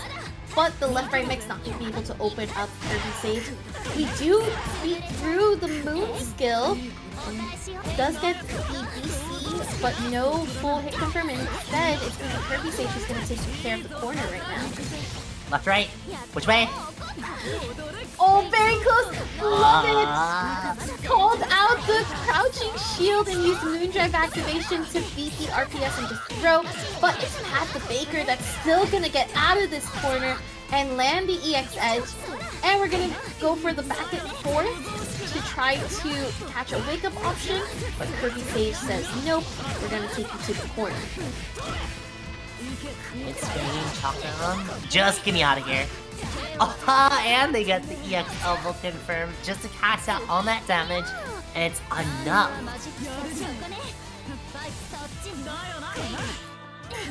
Very nice fatal counter in the air. No hit confirmed though. Does get to punish this time though. That is an awkward position to actually get that confirmed too. Like, you cannot figure out which way is going to have that 5D hit. And whenever you have those forward moving attacks to try to hit confirm with, I think it's probably better to use a more stationary attack to properly hit confirm. The 5D is more optimal though, so I can see what that. Yeah, it was still a recovery off of the shield, jump back shield, so that none was definitely gonna land a hit and it's gonna toss Pat right now. Very close, yep. That last part of it was gonna be for KirbySage to take over, and we're now in the third round with Patdabaker on full meter, sitting very nicely with it, however still getting caught by anti-air. Try to bait the immediate case, does not get the delay heat. Doesn't matter, get that anti-air. Moon skill Spider-Man, hard knockdown here, left to right time, which way are we doing? Just getting the toss. Ooh, and we do get the low too. I think right here, it should be enough. It should not scale too hard if you use all of these meters, but it does. And then we do get the hard knockdown for the dash up throw to catch Pat unexpectedly. And KirbySage moves forward 2-0. Waking up with that moon. Go ahead. Yeah, no, you go ahead. Waking up with that moon drive, getting tossed immediately back into the corner. I think this combo could have been optimized just a little bit more, but it is kind of hard, especially in this situation. Yeah, most definitely. Also, too, sometimes it can be a little hard to judge both scaling as well as how much meter usage is going on when we take a look at those like final interactions, because that's the one thing about Melty, right, is that there's still plenty of health to take to actually have in this game, where even the most optimal damage doesn't necessarily kill right off the bat. It doesn't help that some characters also have those defense not really defense modifiers, but health values. Sorry, defense modifiers is current though. but certain characters have different health values, and I think Arcueid is one of those characters with a slightly above average health value, but don't quote me on that. I don't remember. That sounds right. I only say this mainly because of current code bias, where she is, I believe, the 3rd or 4th highest health character.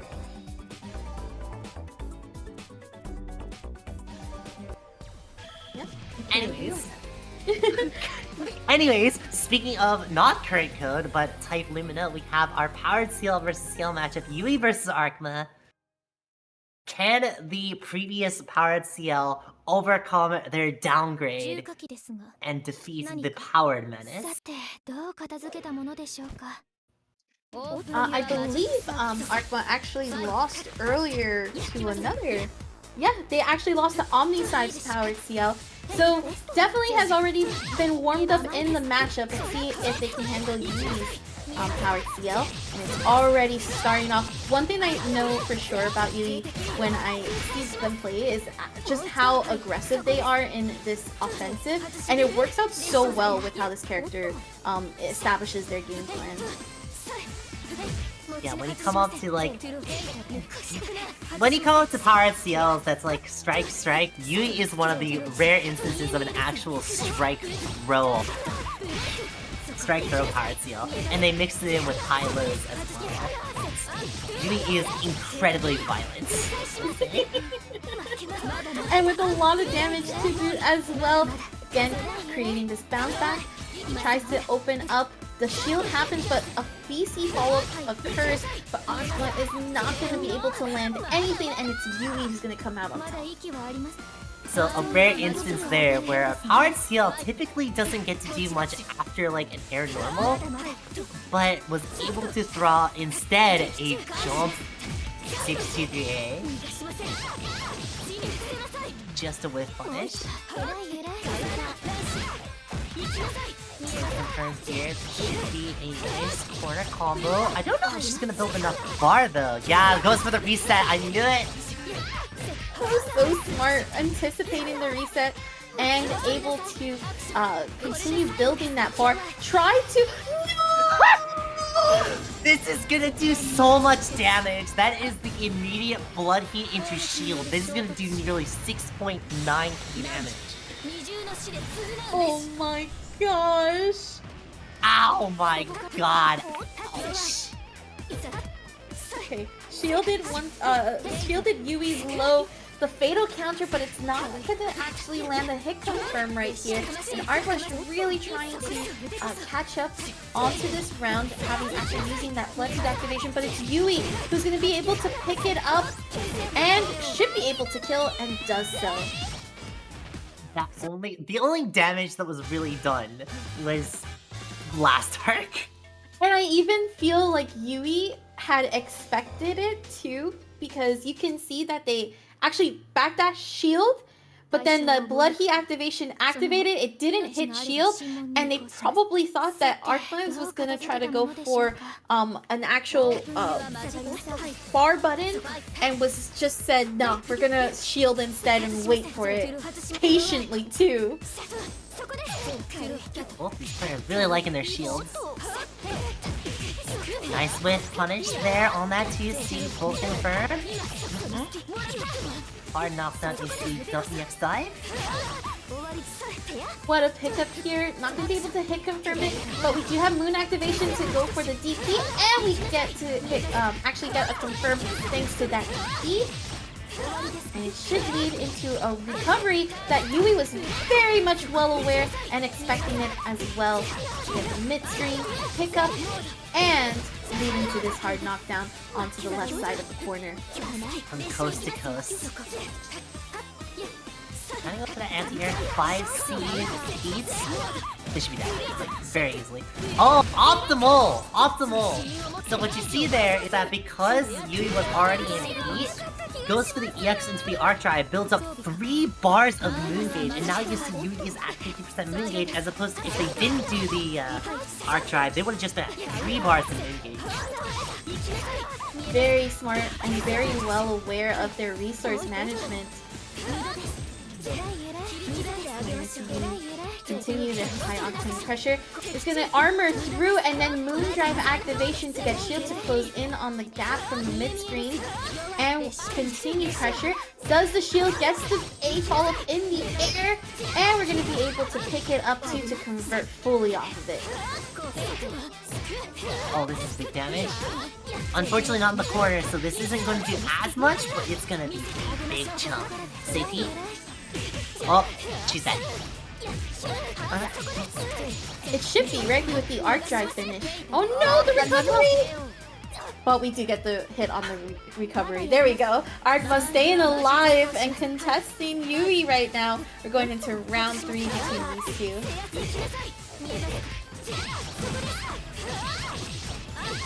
Oh, confirm. Arhkma only has their Moondrive. Are you gonna wake up on Moondrive? Excellent blocks. I wouldn't have blocked any of this.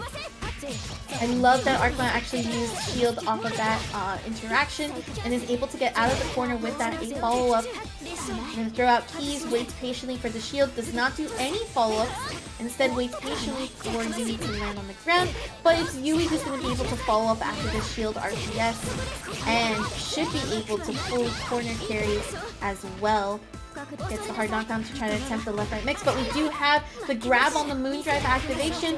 Tries to shield, anticipating either a wake-up button or the heat activation, but still getting hit by it.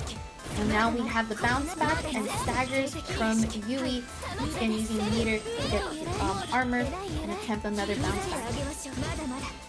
That is so many overheads that Yui has tried to go for, and all of them were blocked on reaction. No resources to confirm that combo. And we're back at that situation where just trying to get a foot-holding dash check with 5. I can't believe that confirm. Was such a good confirm by Arhkma with the dash check. Now we're putting it 1-1.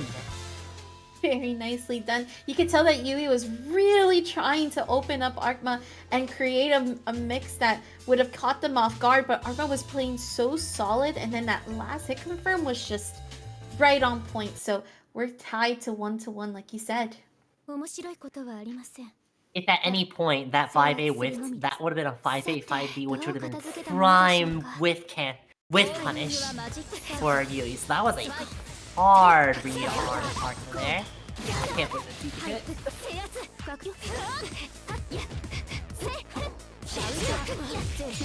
Yui tried to actually press through the gaps there, but it's Arhkma who's going to be able to take advantage. Shield comes out, but Arhkma was not ready for the follow-up leading into this full-on corner carry, and we're going to see Yui get the hard knockdown. Empty jumps twice, tries to get a kick in, but he gets shielded, and Arhkma gets out of the corner thanks to follow-up. Ooh, this is big damage. Just immediately cancels an arc drive. 4.2. 4233, the beam number. For those who play Yui. Very nicely done there from Arhkma. It's going to close out this round. Has full Moondrive. Not much magic circuit available, but definitely aware and adapting to Yui's fast octane pace, actually slowing them down as well.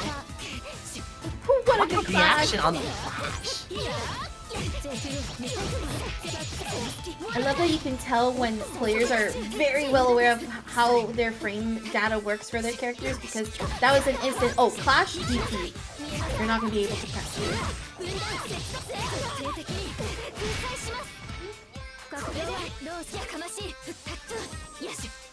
Yeah, once again, we saw one of those, like, we usually see, like, the fake 2C whiff, but this is the first time we saw that unblockable come into play, and Arhkma was ready for it. Once again, Yui opening up Arhkma with some of these safe jumpy jumps that are not too close, just enough distance where it makes you think, oh, that's going to be a button hit. Nope, you're going to get whiff punished for it as well. Shields the keys, tries to catch an anti-air, double jumps away after the DP, but fatal counter from Arhkma, going to be able to get the OTG combo. Yui recovering quickly, and then shielding the keys, tries to get the BC follow-up. No follow-ups landed, but it is Yui who's going to be able to try to get a jump. But the reversal off of Arhkma does land a hit. No full hit confirmed though. Both players playing so evasively. They just cannot get a solid hit. Whoa! Oh. Whoa! That actually hit here. Yui taking the gamble and winning it as well. I don't think I usually see CLs use 5C as a neutral tool, which is very interesting. Yeah, I was like, very interesting that Arhkma threw out a 5C trying to catch something. Spin drive activated as well as heat activation, but what the shield! Oh my gosh! Yeah, that's gonna hit. Pixel of health and What is she lying? I thought it was over. Oh my okay. gosh! The fatal crown in the air. The Melty Blood classic, defensive jump A. That was such a good call out here. So we see that Arhkma lands the hit, goes into Arc Drive, was not gonna be able to kill in this instance. So just a pixel and a dream right now. Yui trying to play these air neutral footsies essentially, actually. And then there's that air A to go for the anti-air, or rather the air-to-air effect here. I think there was enough time to actually go for the EX dive and Arc Drive, but I don't know. Sometimes it's those instances where you just gotta think quick, and that was it. That was exactly what they needed to clean up this round. I think one thing's for sure between these two, the fact that many of their interactions was really coming down to how they were playing evasively and how much of literally airtime they were getting between the two of them was insane, because literally they're playing two characters that are benefit so strongly from that, but then still just playing super solid in those instances where it really came down to the wire. And again, Pixel perfect. Pixel perfect is right. In that last situation though, if Yui definitely got that one hit, that last, I don't know what you would go for. Would you go for a game win, or would you like to go for a safer option of just save heat? But even then, when you have those last hit scenarios, that last bit of health might not have mattered. Really, that I think I will say that's probably has to be my favorite match, just because there was so much good movement in those instances, and then that last interaction just felt really good in terms of as a spectator. None of us was gonna know what was gonna happen, and it's definitely different to see, like, oh, if we just look at it from a spectator's point of view in hindsight, like, yeah, they could have done this, they could have done that, but in the hot seat, it's all up in the air. Like, you're thinking about different things. Will this kill? Will this not? Do I play it safe? Do I play it risky? Like, you gotta. It's definitely a different beast being in bracket versus being in the commentators. Oh, for sure. Couldn't agree more with you there. And now we have OmniSScythe, who has been, I think this is one of the last two PCLs. Yes, last two PCLs in the bracket. And then KirbySage as well, who's been the Mario. One of the many Marios that we've seen today. Yahoo! In a way though, this has both players have gone through the Mario and PCL gauntlet, if you think about it. Both players trying to snipe each other's movements. Speaking of snipe with that moon skill air nut. Both confirmed here too. Pressure going through does open up a little bit, but no hit confirmed. There goes the shield, the BC clash, but it is going to be OmniSScythe who's going to win the grounded interaction, and we're going to get the hard knockdown as well. Actually, no hard knockdown, instead the bounce back from the wall, and continue with the dash grab, but the throw tech is going to leave KirbySage at the advantage. One of the best things that Mario does have in those post-tech situations is 236A. Once that nun starts slashing, there is nothing to do about that nun. She is ready and willing to sacrifice her life on the line. And unfortunately, her life is never on the line on her sword to swing in. Drive activated on both players' end, but it's going to be OmniSScythe is going to get the grab. Baits out with the charge C, but then goes forward instead. Clashes, wins the clash, and this should kill, and it does with both players empty on the moon skill gauge, with KirbySage just a little bit gaining it back, and then now both players with full magic circuit. Yeah, KirbySage looking at that shield on that chakra and be like, yeah, I'm not gonna want to interact with this. Let me out of here. Let's push all the way back to the corner. And trade. Unfortunate trade there. OmniSScythe is definitely one of those players that loves to hold their shield out. They are convinced they are not letting go. Yeah, I would say that OmniSScythe, out of all the players that we've seen today, has been the one that really likes to rely on shield quite often. It's only been in this later side of the bracket that they've definitely been getting punished more for it because of them adapting, rather, with player opponents realizing these habits and taking advantage of trying to bait out those shields, and even that confidence to hold it out. Opening OmniSScythe once again, this should kill, with one bar having to be used here in this interaction. OmniSScythe shielding patterns are absolutely very interesting because a lot of people like to tap their shield or just flash it. OmniSScythe is basically super brave in that they just want to hold the shield. They are convinced that you will attack into it. Hard knockdown here. Chakram set. They are trading. They should be dead too.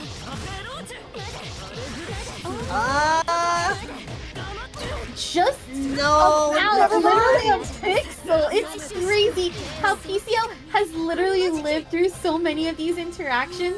But a good call out from KirbySage, prepared for the worst, especially with that blood heat activation on the wake up, is going to be able to lead KirbySage taking it with the first game.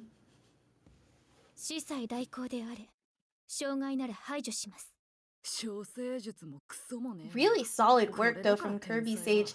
Very good adjustments. OmniSScythe tending to lose some of these wake up interactions has definitely been paying the cost for them. See if this next game is available. There goes the shield once again, now able to enter, or rather follow up with the A follow up. He tries to catch a recovery, even though it does not land, it gets the low and is going to get the hard knockdown. Dashes up to try to bait out, rather a fake out a throw. And this should be OmniSScythe's round actually with the meter. Yep. Only one bar necessary to get that damage with a perfect goodness. But yeah, as again, like OmniSScythe's incredible amounts of just holding shield is paying dividends. Once again, hard Ciel with that incredible amounts of strike mix. Going with that hard knockdown here. What have we got? Safe jump. Someone's gonna get caught with these nuns here, but OmniSScythe is gonna get out of this block pressure, is gonna be able to punish KirbySage, and we're gonna be able to get the full mix lean knockdown right here.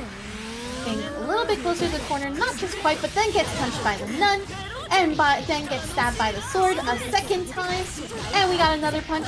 Tried to catch the BC follow-up, but OmniSScythe still winning this interaction, and this should be it, especially with the arc drive finish at the end. Yep, stabilizing that combo with the air moonskill DP, dropping them down to the ground into an arc drive finish. That is effectively guaranteed. Like, if you ever want to stabilize your combo into an arc drive, you just do an air DP with powered CL and you just end it right there. Really good stuff here from OmniSScythe, making the adjustments as I hoped, especially because we were definitely going into this game to with a bit of more awareness actually of both the hitbox of Mario as well as where these nuns were coming from. So now scores tied 1-1 against OmniSScythe versus KirbySage. Let's see who can take it and continue their path, or who has to go home, even though they're already home. Great online brackets. Good start from OmniSScythe with that full confirmed in the corner. Power Ciel does so much damage.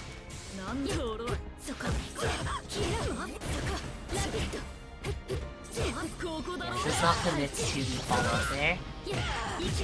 KirbySage getting punished for the crouching shield.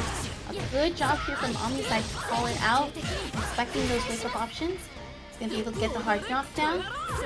Moon activation does avoid the throw, but doesn't get enough to do so. We do have the DP, but it's gonna get shielded, plus the Chakram is also gonna punish.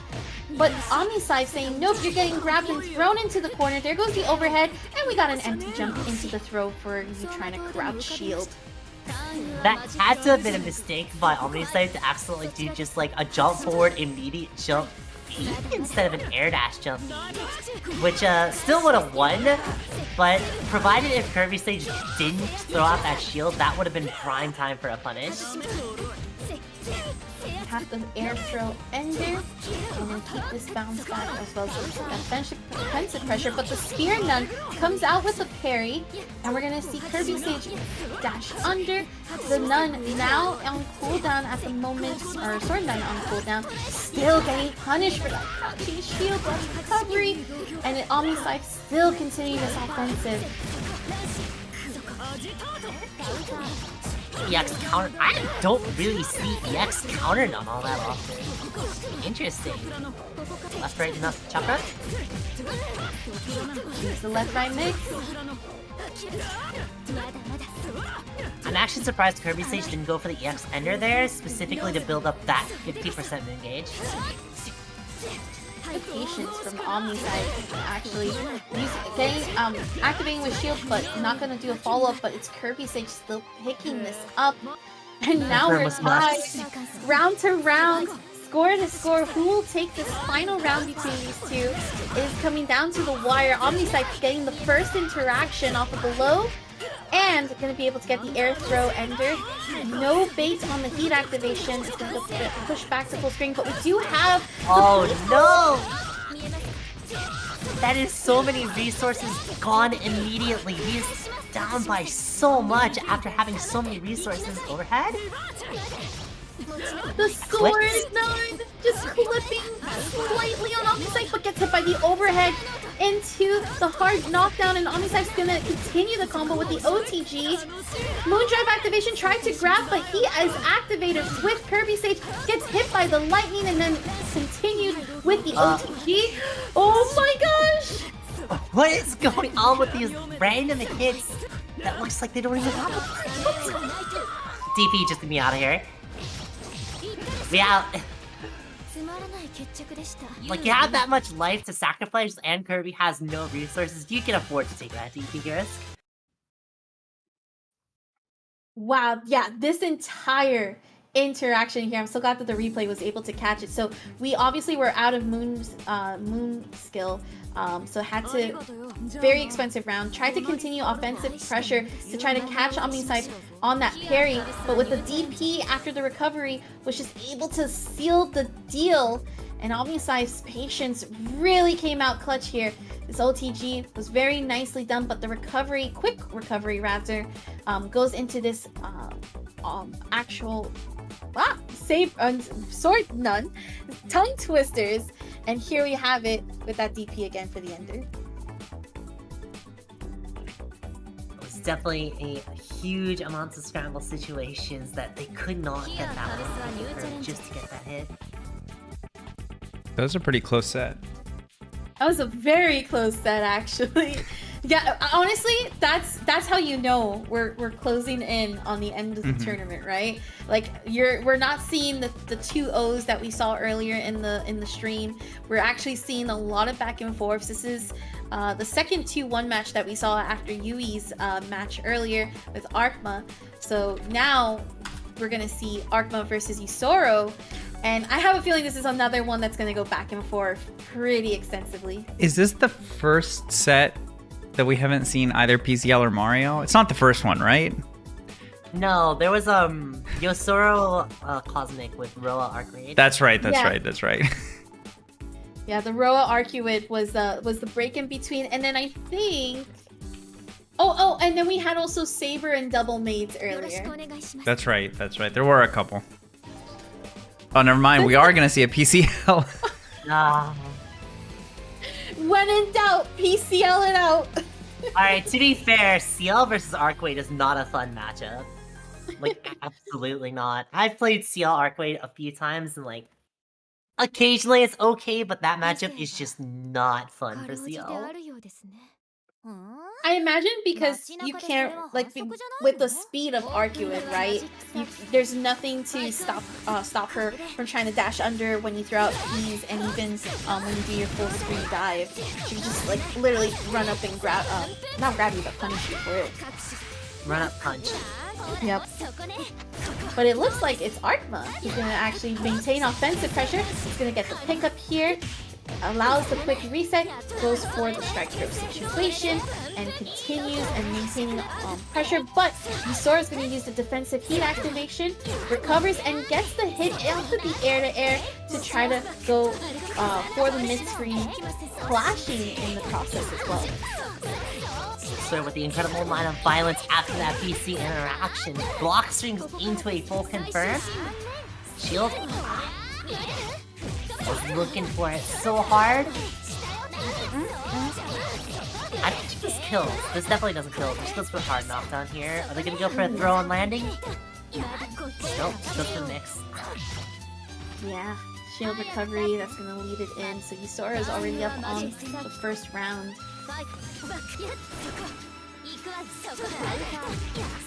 What a kick to boot as well. This is going to be a great pickup for Yusoro. He should be able to get a lot of damage. He gets the hard knockdown. Left-right mix to also ensure to get out of the corner and keep Arhkma there. Gets clipped by the low 2B. That fake high-low is just so brutal to deal with, especially on that side. Takes him out. Okay, was far enough to actually punish the heat activation from Arhkma's attempt. And there you have it, with Yusoro already going up on the board 1-0. That's another thing too about Arcueid, is that many of her strings can leave her at a really nice distance, where you don't really have to do much. You just have to be patient. If your opponent either does a heat activation, or even like a wake up special that you can easily punish with. I will just say it's really funny because Yosora actually did that like reaction shield to beat the guard thrust heat, but she was already far enough to actually like dodge the guard thrust heat, but was still having enough time to punish guard thrust heat. So that was a what do they call it? A catch-22 situation? Yeah. Good Dead. patience here. Yeah, this is dead. You are dead for trying to go for that DP, and Yusoro reading like a book. Yeah, that DP unfortunately ill-advised, but sometimes you just have to throw it. And if you guess wrong, well, you just live those mistakes. I love this air right here from Yusoro. Very simple slash, and then able to fully hit him from off of it to get the hard knockdown. The safe jump out of the corner. Yosora has not guessed wrong on any of these feats. They are somehow looking into the future. I can just imagine now a stat of how many reads you made on heat activation, and Yusoro's at a very high percentage. And this is a clean death as well. 2-0 against Arhkma, and with the perfect to boot as well. What a quick match here. You know, I'm disappointed. Yosoro did not end that in an arc drive. You gotta set this... Too respectful, too respectful. Yeah, right here, this was fantastic read off of Yusoro's part. Just gonna be able to end it all cleanly. I don't even think they used any meter in any of these interactions either, which is crazy. Because usually you would try to use that meter to get as much damage as possible, but it was only at this very moment here that it was just picking it up clean and then keeping Arhkma in this corner. Usually Arcueid's only times where she spends meter is at the end of a combo where she gets that hard knockdown into a setup situation. So. And as a reminder, everyone, as we're closing in into this bracket, definitely do !Matcherino. We are literally 96.3% away from a top 4 payout for our players tonight. And you know what? You can literally get us there with those coupon codes if you go ahead and hit the claim code button on the Matcherino page. Also, check out some of those sponsor quests. Those sponsor quests are literally free to do. You can follow some of your favorite content creators and in the process contribute to this Matcherino so that we can get these top 4 players paid out. They earned it. They're working their butts off, especially after that Uni 2 beta unfortunately had to close. We are in withdrawal mode, and they're back on the Melty Blood type Lumina setups to keep on playing on. Look, you gotta go from one French bread game to another. Also, unfortunately, I do have to head out, so no worries. We'll have to leave it to you guys to finish up the commentary. So thank you all very much for having me. Yeah, thank you for helping out. It was a pleasure, Akimi. I'll see you all next time. Bye. Bye. Alrighty, so with that we have CosmicCatastrophe versus Erin. CosmicCatastrophe was actually apparently last week's winner. Yeah, they've won the last few weeks. I think the last like 2 or 3. Yeah, very, very strong role player. I can't think of a time they haven't been in grand finals since they entered. So that far back, huh? yeah, it's they've been doing quite well since the moment they decided to hop in. I mean, it totally makes sense, right? When we saw them earlier in all of their matches earlier in the bracket, we really saw Roa, or rather Cosmic, take full advantage of not only these optimal routes, but also just meter management at its finest. I think this is probably one of the best examples of how you can literally manage your character and the resources they have. But we got Erin on the Shiki, which is interesting because we had the PCL mirror earlier on before, and we were talking about how Erin going on Shiki is usually a counter pick in certain situations. Yeah, Erin, I think, definitely prefers Shiki overall. I think just for that one specific matchup, just really would rather not play Shiki into PCL. But doing quite well here. Erin also somebody who's won a number of these Monday night brackets. Good pickup here from CosmicCatastrophe. Gonna try to go for a close jump in, but not gonna be able to land anything. Moondrive activation, backdashes away. Oh, nice DP. Ooh, good DP here, and that's gonna seal the deal for Erin. Erin up around. I honestly, there's a very good chance that whoever wins this or loses this could end up in grand finals again. So has a lot of bracket implications down the line. Whoever can take an early lead and just win this set. Agree with you there. I think who has been most advantaged has been Erin, though, with some of these pickups, especially in some of the gaps that CosmicCatastrophe has been achieving here. We do get an invincibility DP off of the reversal, tries to go for 2A to catch the backdash. Not going to accomplish it, though. And Erin spacing out some of these full screen options, then come in close. Ooh. Good pickup here for Cosmic. Gonna charge up once again. This meter management coming into play, already closing in on the first bar. Achieves it and is gonna be able to get the kill. Should not have to. Oh no, the recovery towards the end that might be costly here, as this is gonna be a full damage. Yeah, it's gonna be for big Erin. damage. Our knockdown, Moondrive activation to avoid any wake-up options from Cosmic. Both players in Moondrive activation. Some of these staggers here tried to bait out the heat in defense, but there goes the lightning. Yeah, that lightning controls so much space, and it's so quick. Like, it's... You just gotta always be ready for Roa to just throw it out in neutral and just try and snipe you, especially with meter. Yeah, it's such a good screen control for it, for what it's worth. Also very active. We have Blood Heat in activation right now for Erin's gonna get the throw. Very mindful, another throw again into the throw loops. But we do have Shiki's install in activation now. This might help a little bit, but the lightning comes in clutch. The recovery once again from Erin, trying to close in on these gaps. Backdashes is away. Still having to be very mindful of these lightnings, and yep, you're gonna That get should hit do by it.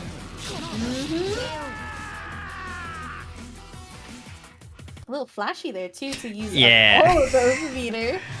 Cosmic, I think last week they basically put on like a combo tutorial in the middle of the bracket. They like to flex when they're feeling themselves for sure. That's good. It means that they're feeling really confident in both matchup and in how these brackets are going. We do have the unblockable though from Erin, and this is another good pickup. So usually we're seeing Erin right now getting these really good startups. It's more of like, okay, I put you in the corner. How are we going to make sure that you stay there? And you have some of these staggers go out to do just that. Catches can CosmicCatastrophe backdash, and maybe a good one, but it's in the corner, so you're definitely going to get caught with you're it. dead. Oh my god. Gosh. Wait, that round went so fast. Those are those most spicy rounds in Melty Bones when you know that they went by super fast, but it's now Cosmic's turn to play the game. You're gonna see now the craziness of row up, as this is gonna be a full corner, catches no recovery, but still keeps Erin in the corner. We're gonna get these quick dashes as well as some of these jumps. And some stagger pressure off of these block strings.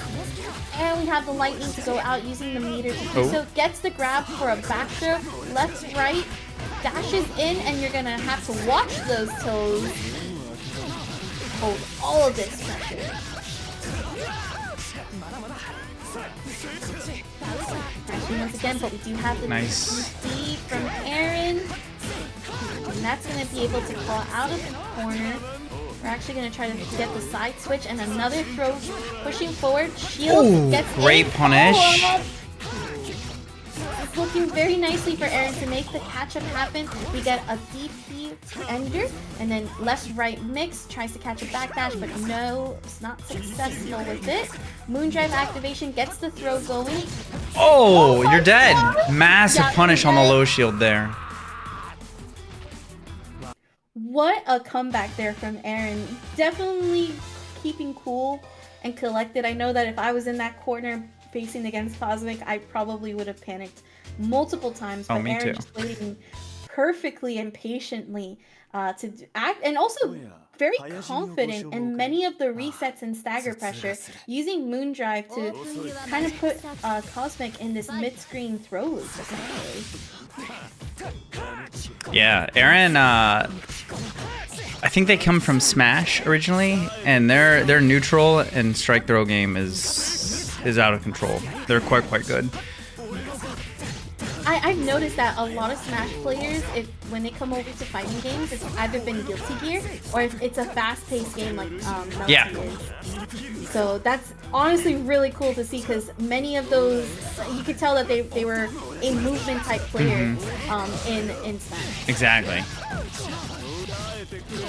Really good pickup right now from Cosmic. Yeah, massive damage too, closing in on 4K. No punish off of the stand shield right now from Cosmic. This is all just stagger pressure. We have the shield follow-up. Delay a follow-up, let's go. Very nicely done here from Erin. Again, patience is key. Heat activation from Cosmic though. And bring out the lightning.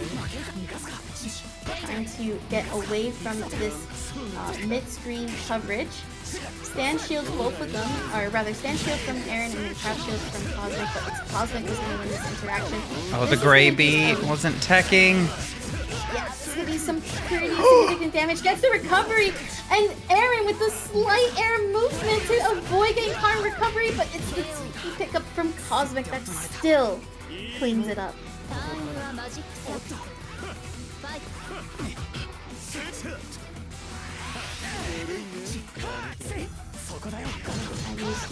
Oh, empty jump into the low. we're gonna actually go into the install as well. Yeah, I with think the wants the hit token. cross up.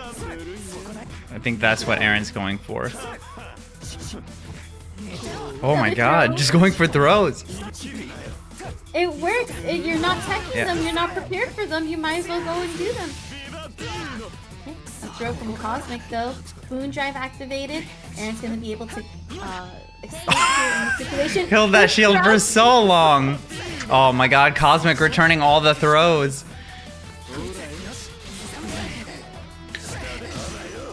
This is a good easy pickup. I think Cosmic might be able to kill here too. Heat activation, and we're gonna be able to just unleash lightning non-stop moon drive activation now. This is just pure pressure. You're gonna have to guess here with the throw towards the end as well. Yeah, it is first to 3 though. Erin not out yet. We are in winners finals. Still has a chance, still plenty of games to work with. I saw Erin's adjustments, and I think that it's just a matter of, I think we might see a game 5, to be honest, on these two, just with how... Yeah, it's definitely possible. Yeah, with how Erin's just adapting really quickly, I definitely think so. いいぜ簡潔に済ませようお互いついてないな。オープンユアマジックサービス。遅い Pieces here. It is going to be Cosmic, though. That's going to start off this round in full force. Compared to Erin, who's been usually the round starter for the most part in these last few games. Oh, nice backdash on the throw. Oh, clip low with the stagger. Let's go. And a really good pickup, too, for Erin. They should get them closer to the corner, but it's going to be Cosmic. It's going to catch them on recovery. And we're going to actually just dash fully force in so we can be stuck in that corner. Moon Drive activation to catch the anti-air. That was very clean. This should You're be dead, it, too. yeah. Oh. Okay, yeah, you had to use that lightning. If you ended it with the air throw, you would not have been able to kill it. Yeah, and Shiki's definitely a character that can rob you back. Like one a clip with the right normal and you explode.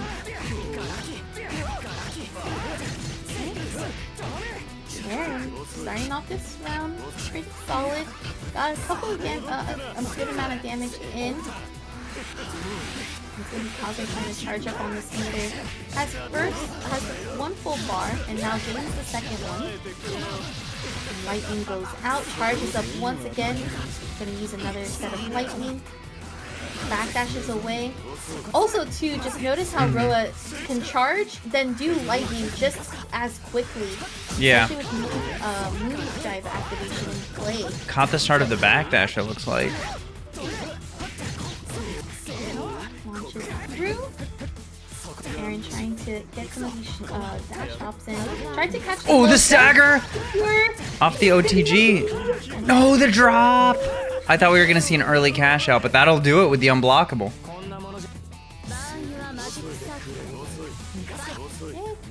Final round, potential set point for Cosmic, but also a chance for Erin to actually gets the fatal counter, so this is going to hurt a little bit more, plus going to be able to hit confirm and corner carry, and we're going to go into the arc drive to get that install up. Yeah, and look at the running. damage. 5.5. Yo, that's disgusting. One more. Slide dash up, trying to bait Cosmic to do a move. Anything. Look at the chip. Oh! That was such a good shimmy. Oh, that was such a good one. And that's going to lead into the perfect for a game 5 You called it. I did. I could tell. I could tell that they were adapting to each other so well. 殺しには空いているんだがねああ、頭痛がする。オープンユアマジックサービス。 Very nicely done between these two. Definitely making this winners finals a really solid set. Now let's see who can clean it up and take it. Lightning goes out. Cosmic not able to catch Erin's backdash. Shields it. Tries to get a air-to-air, but it's Cosmic who's going to be able to throw Erin to the corner. Moon Drive activation to go into the unblockable. And another one to boot. blocking the DP. And getting the launcher as well. Erin's going to be able to close in. I think can actually try to end with an arc drive here. Gets the unblockable. It would be in really good benefit, but if not, we do get the throw to finish it off.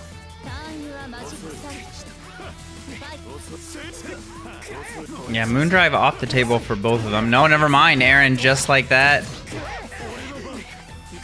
Cosmic though, no Moondrive to kind of escape. Oh my god, the second I say it, the second they get it. There we go. Cosmic getting heat activation. The clash is still in favor though, Cosmic.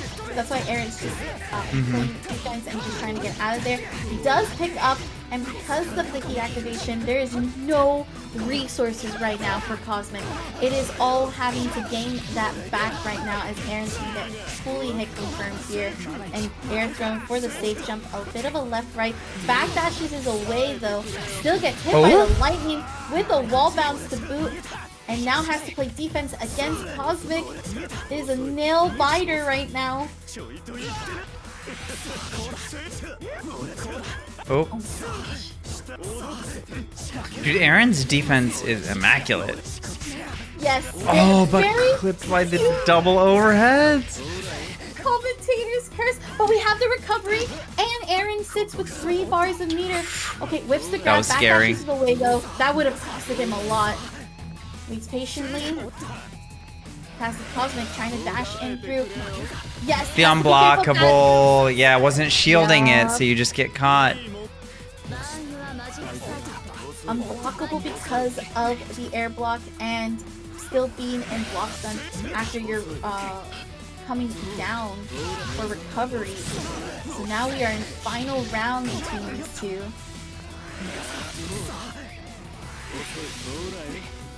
Good movement here too from both players. It's literally been the battle of defense and air movement between the two. But right now, Erin's the one who's taking the lead. We're gonna end it with this arc drive here, as well as get the install. So this is gonna allow Shiki to get access to some more movesets thanks to that. Now stagger pressure here. Tries to bait out the heat, but is unsuccessful as CosmicCatastrophe is able to achieve it. No hits landing. Does try to charge up a little bit. Flashes in. There goes the install for the fatal counter. Oh my god, that's massive. Very massive. Practically 4.6. Slowly amping up to end with a 4.7 combo and a throw to boot. It is not looking good for Cosmic. It is Clip low, that's it. Never, it's over. Wow, I can't believe Erin. My money was on Cosmic, I'm not gonna lie. That's good stuff, Erin. Yeah, I honestly, at the beginning I was very much like, okay, Cosmic definitely has it here. But when I saw just the defense from Erin, and then quite frankly, the fact that Shiki was able to get their install, like that's huge, right? Because we saw this fatal counter not only lead to really high damage, but again, we're able to really see them continue like that throw loop in the corner, that strike throw situation that just was on point. Dang, good stuff. Also, chat, I need you guys to do me a favor as we're going into losers semifinals. I need you guys to please claim the match arena codes that you guys can see on there. We got well over 100 people watching. We have 14 codes left. Visit the link in chat. !match arena works on everywhere this is streaming right now. Just click the link, claim the codes, help us hit top 4 payout. We are so close. And I'd really like to bring the 2 gamers we're about to see on stream into the money.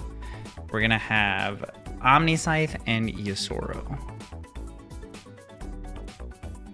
Definitely fill out that match arena while you're watching. It only takes a couple of seconds, not even a minute, just a couple of seconds. Log in, you're already in chat, so you can log in with your Twitch, and you can also help contribute to the prize pool for free, pretty much, just by clicking on that contribute code.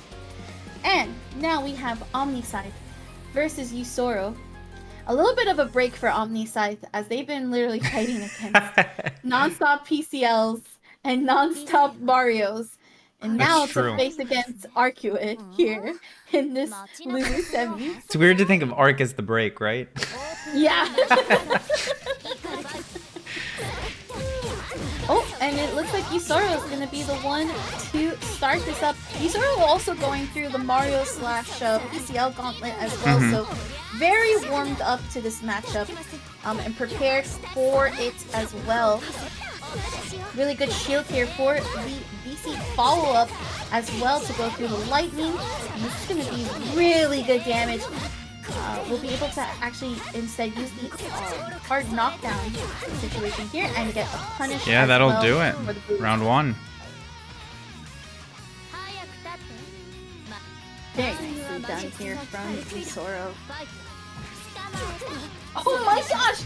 Right as the round started, when OmniSScythe went up, Yusoro's like, yeet, let's grab you and put you down into the corner. And it's OmniSScythe who's gonna now grab and keep Yusoro in this corner and start up some offensive pressure. It's gonna do some big damage with the hard knockdown. Safe jump in, but the shield with the BC follow-up definitely getting caught twice now out of these matches.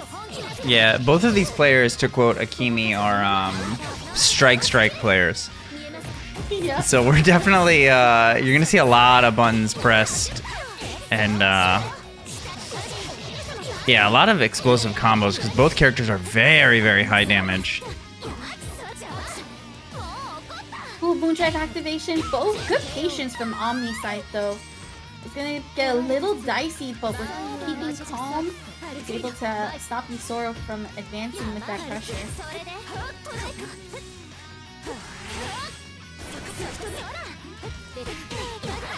Yusoro able to land the hidden off of the air landing. And we're gonna get the EX edge. We're gonna be able to safely jump out of the corner, get a grab, and because this is in the corner, we're gonna get the wall bounce as well to continue the combo. And another safe jump out, and staggers to back away and see what OmniSScythe's gonna try to respond with. OmniSScythe getting caught by the air jump, and we're gonna be able to see Yusoro fully hit confirm for another hard knockdown situation. Still really good meter management. OmniSScythe sitting on a full bar of magic circuit. There goes the blood heat activation. Oh, we do get the opening up thanks to the crouch shield, but no full hit confirm, and that might actually cost Yusoro as they're gonna lose quite a bit of health. Yeah, and they're gonna have no moon at the end of this as well.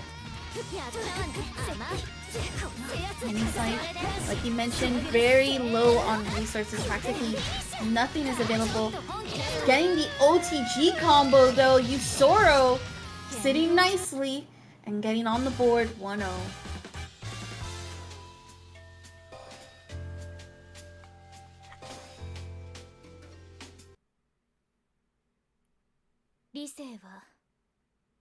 Alright, OmniSScythe is gonna have to try to stay alive in this next game to try to take it into game 3. And Yusoro is already ahead of the game and has been really solid throughout the whole match. As OmniSScythe has definitely been trying to call out some big damage combos, but here we go! Yeah, that looked unblockable. It's gonna be massive. Oh, nice. The stand tech. Let's go. Good patience. There goes the shield. The B follow up, and then that's going to get fully punished because of being able to block from OmniSScythe. And Let's see. hard knockdowns. What? That stole the corner? J3B? That's messed up. That button. Ooh. Wait, that's so cool. That conversion, 660 into Moondrive? That's awesome. Very nice. Very solid too. Very good awareness there from OmniSScythe, but Yusoro is going to try to get these grabs going, see if these can pick up. No punish off of the whip. EX edge bounces back. Oh, but OmniSScythe and definitely says watch your toes against Yusoro.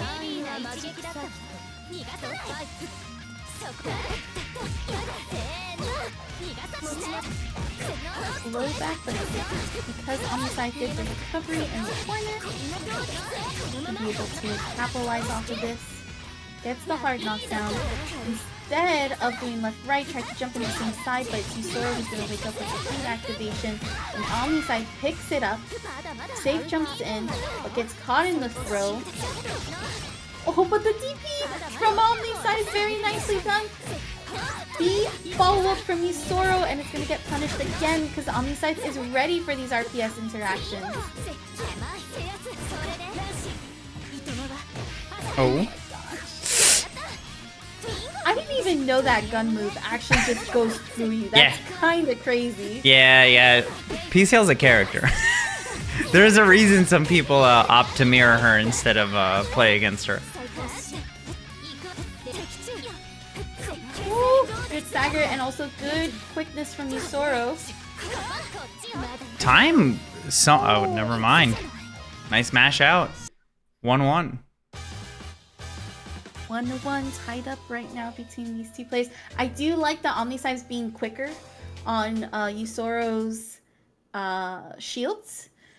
They're also good patience too. Instead of opting to go for the back and forth RPS, waiting for Yusoro to go for B follow-ups to get the full punish.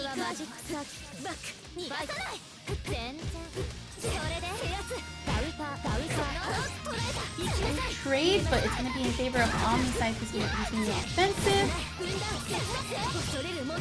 Good C. Actually, there goes the BC follow-up. DP double jumps to try to avoid having punished for it. Ooh, that was going to be very dangerous for OmniSScythe in that moment. Oh, clip tie. Oh, the drop. That's unfortunate. Super unfortunate. Both of them. Yeah, spaghetti. But I think Yusoro. No, not quite. Even with the OTG, shouldn't be able to kill. There we go. OmniSScythe, you had it! No! And there goes this fatal counter right now from Yusoro. We're gonna get a heat? Really dangerous. Yeah, because this could lead into safe knockdown. No heat? Heat activation. We're risking Yusoro, it all. why? Oh my gosh. Just save heat. That would have been the perfect opportunity to do it too because of that hard knockdown. Yeah. Instead, opted to risk it all. I can also understand that too, just in case. OmniSScythe did wake up with a very fast button. So let's see if Yusoro can make use of the resources that were saved. Because Yusoro is right now on the advantage with the full moon. Absolutely. As well as full bar. Oh! The overhead. You're going to be one interaction away from death at the end of this. Here we go. The throw? Ooh. Oh my gosh, the quickness from Arcueid. There goes this heat activation. So OmniSScythe's going to be able to get back all of that health. Can survive probably one interaction from Yusoro. Oh, the 5C? That button. Anticipating that recovery, and we're going to be able to create... Try to steal the corner. The DP! This is going to be a big punish. I think this might... Okay, no, there's the recovery. So Yusoro trying to catch OmniSScythe in the air, doesn't achieve it. It's Yusoro though. 2C! There goes! This might be it! Yeah, you should be dead. Let's see. Using the meter. There you go, and OmniSScythe staying alive 2-1.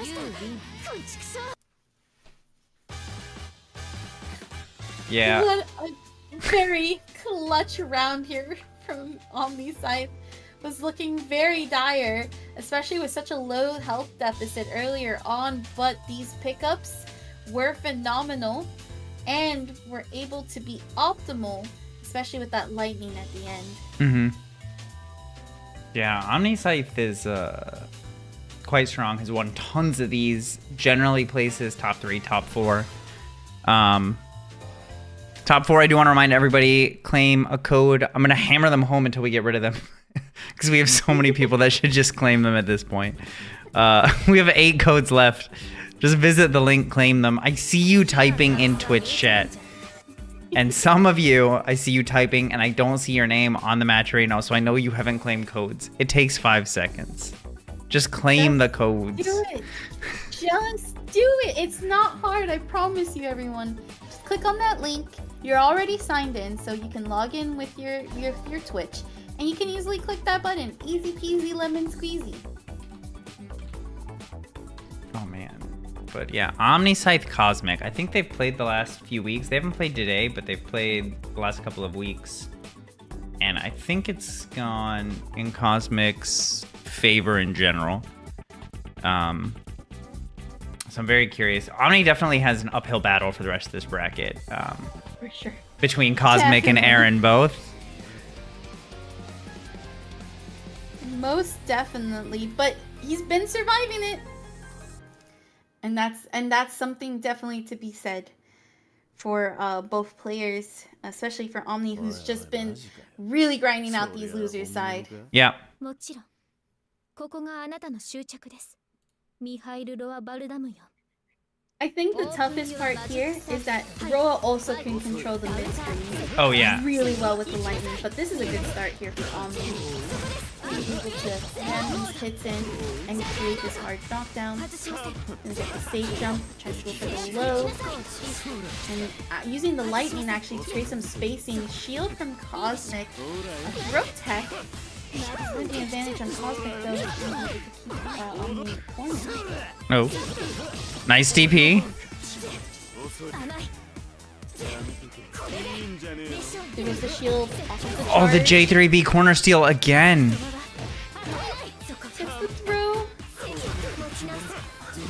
Unfortunately, heat activation happening for OmniSScythe, or rather for Cosmic, and then Cosmic still gonna get hit here though. Mm-hmm. Air throw, hard The- knockdown. oh my god, dude. Left to right mix. Omni There is goes. loving this. It's really hard to anticipate, to be honest. Like, Yeah. you're in the corner, you think, okay, they can't turn my back, but then OmniSScythe does it where it's just at the right range. Mhm. That's why they're going for that air throw. Yeah, it's they look so close to the corner that like you were saying that your back's firmly pressed against it, but OmniSScythe just seems to have them on deck. Oh, huge punish here, just gambling on the DP. This is gonna hurt a lot already. Closing in 3.8, and then we're gonna charge up as well for the meter, plus the throw. So OmniSScythe on the very low health. With good defense though, and this heat activation, that should allow it, but there goes the stand shield. One of the few things that actually I feel like was really helpful in these last games has been that OmniSScythe kind of turned down the shield option. Yeah. And really played offensively, but definitely you cannot be using shield like that against Cosmic. It's been already known. Yeah, Cosmic is a nice mix of like patient and offensive, right? Like if once they have their turn, they'll keep pressing it, but if it's not their turn, they're very, very patient, waiting until they can get a safe out. And so just like you were saying, just letting those shields rock is a quick way just to get clipped either high or low for the punish. This is a good hard knockdown. Gets the safe jump, tries to go for the low again. Low staggers once more. This is a good spacing just in case Cosmic tries to go for any reversals. Ooh, the backdash. Backdash. Nicely done for Omni.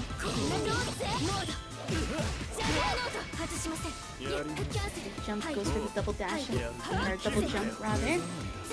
Moondrive activation is gonna get shielded. Does BC follow up? Does put themselves in the corner Omni, but Cosmic is still charging up on this meter.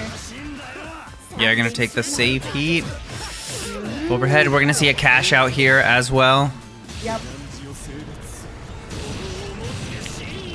One of the easiest confirmed off the special. It does scale a little bit, so that's a good thing for Omni.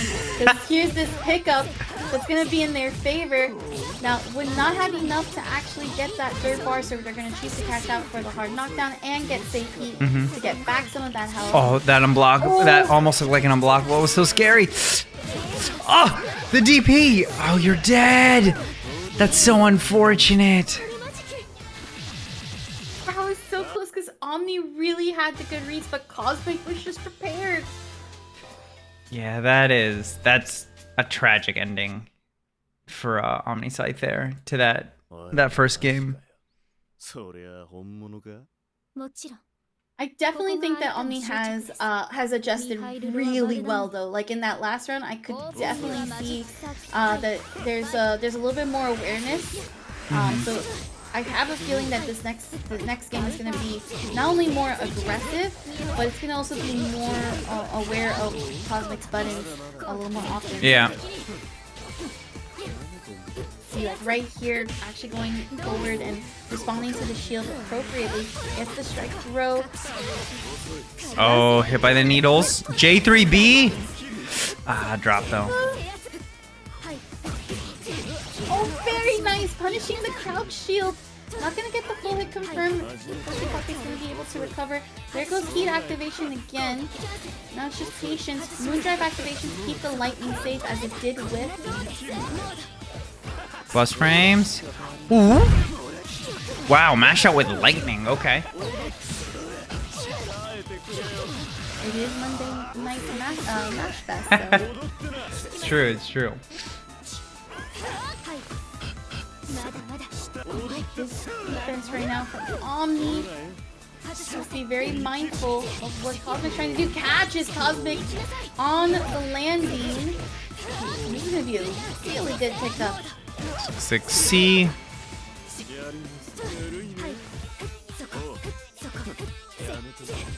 Like staggers. I'm gonna get this full screen to also move, but the counter Hit. hit. Look at the time too. Oh no. Cosmic's gonna be able to take the health lead. No, just run the combo out the whole time. Oh no. Oh. Wow. So getting the time, it doesn't even count as the time. It was just the full damage ender. He really wanted to kill. He was not afraid to let that combo confirm unleash. Charges up on the bar. Staggers right now. He gets the throw. Crouch A, crouch shield, and still Maybe tried to fuzzy jump and just got caught. This round is looking super rough for OmniSScythe. Has resources, but Cosmic playing patient here, letting the blood activation. There goes this offensive. Catches the recovery, not gonna be able to fully hit confirm. Dashes up just in case Omni was gonna let go of shield a little too early. nice DP. Very good DP. The drop though. Drive Cloud activated to keep the lightning safe. And now it's Cosmic still in. That stagger. Cosmic gonna be up 2.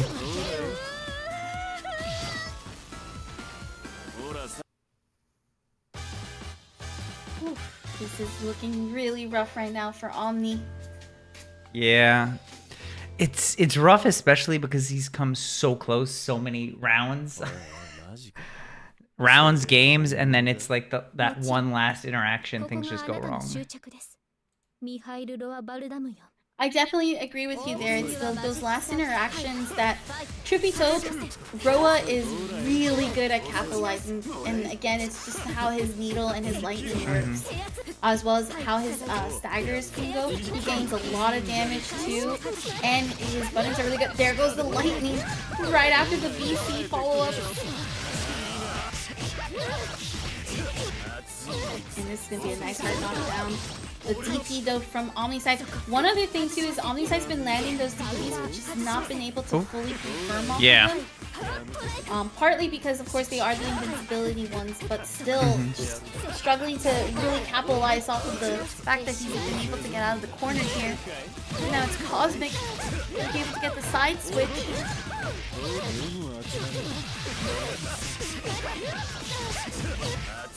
This is a lot of damage. 4.4. And already hitting Moondrive on activation.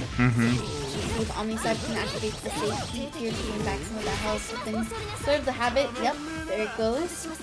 Yeah, also stopping that clock as well because it is starting to get pretty low. Yeah, the last match was almost close to a timeout if it wasn't for Cosmic's combo. Here we go. Charging up on another meter. An A follow-up from Omni, but it's not gonna reach, nor is it gonna get punished. Okay, Omni with the slight life lead. Oh, that's death though. So unfortunate. And that was a great conversion from Cosmic though. Just the JA immediate into the meter spend.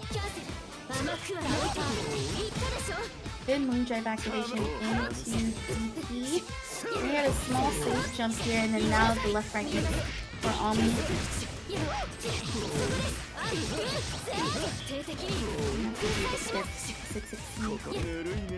And continuous stagger from Omni, but it's gonna get fatal counter thanks to the lightning.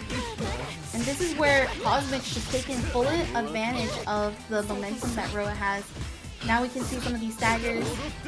Does open up. Omni probably prepping for that throw, and instead just getting fully comboed here.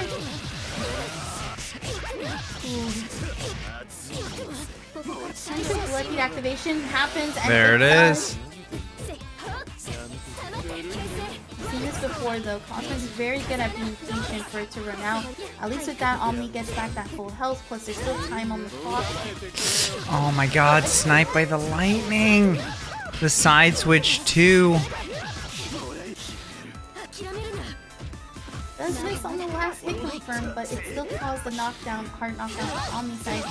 Oh, what a pickup! Has meter as well. No, can't kill here. Yeah. OmniSScythe just has to be so careful not to get clipped at the end of the round. Tournament life on the line. Oh, there it Let's goes. go. And OmniSScythe clutching it out, waiting patiently for the heat activation from Cosmic.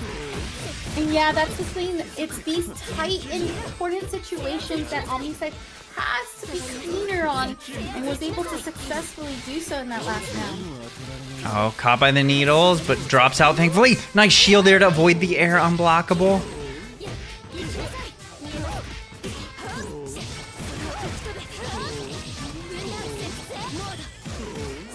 Hard knockdown here. Dagger pressure right now from OmniSScythe. Gonna actually use back away option. Just in case for that lightning, gets the throw. Yeah, Cosmic now has Moondrive back on the table as well at half moon now. A lot of chip damage here for Cosmic, but it took just a little bit, no full hit confirm. Trying to dash block their way in. Yeah, I get this though. I really like the change from Omni of I'm just going to I'm just gonna lock you down in the corner, because every time they interact in neutral, right, something goes wrong. Yep, and it's because of that weird hitbox on the lightning from Yeah. Noah and Magudo too. That's where Omni's just losing those interactions. We are seeing Cosmic though make this comeback, and there's the interaction. Yeah, is gonna build a bar as well. No! Steals the heat activation. This is not good for Omni right This now. is horrible too, because Omni's losing all his meter while the clock is stopped.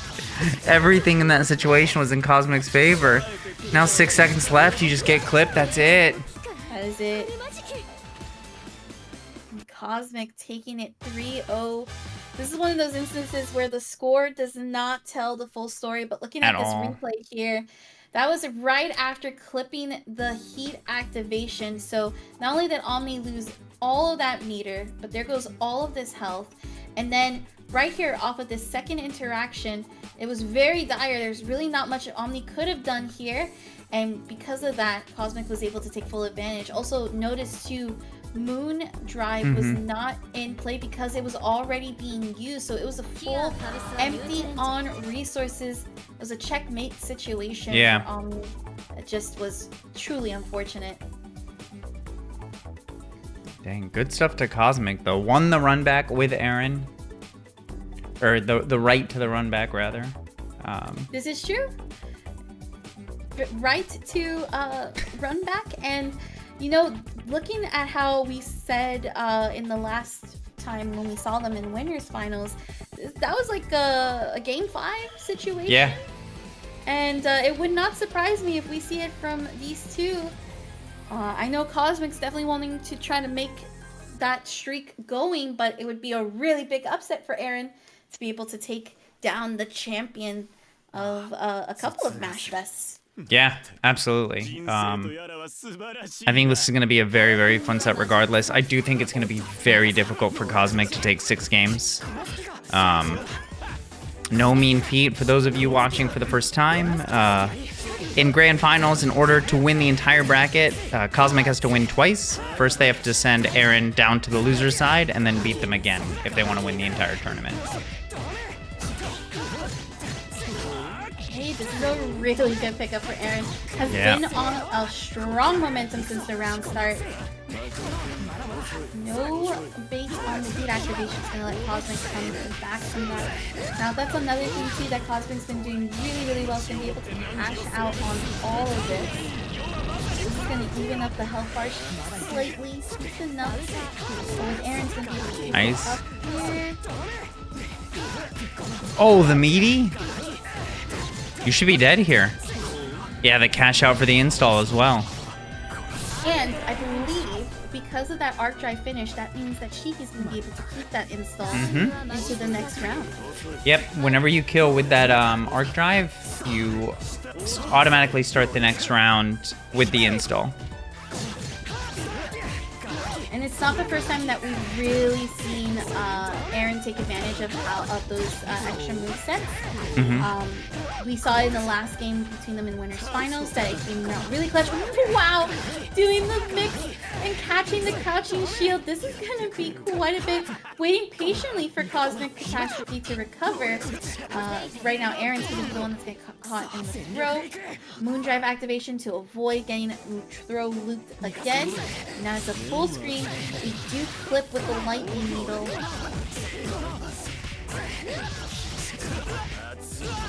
Good air throw right now for Cosmic. They try to stagger out a little bit. Erin gonna get the shield to avoid the unblockable.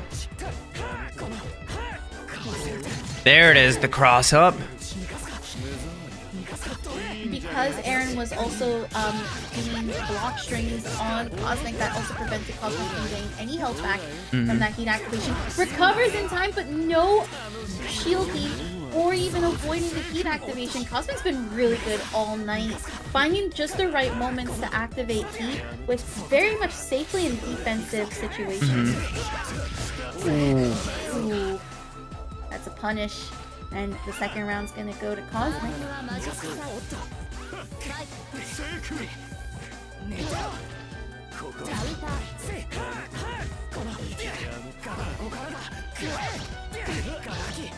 Reverse this reversal. Erin's gonna be able to activate Moondrive. All the way to their corner. This combo does not end. And we also finish it with the arc finish as well. So 5.0 damage. That's insane. Yep. Shiki damage is quite high. Shiki is indeed a character. Oh, the snipe. Damn. Cosmic has the world's best sniper on speed dial. I cannot believe that clipped Erin from her position on the screen. Oh, nice IAD over to punish. This should be good, confirmed. Especially with the install. Yep, gets the launcher. Gets the air throw. Tries to safe jump. Just meaties. Yep, very nice and meaty. And Erin on the board.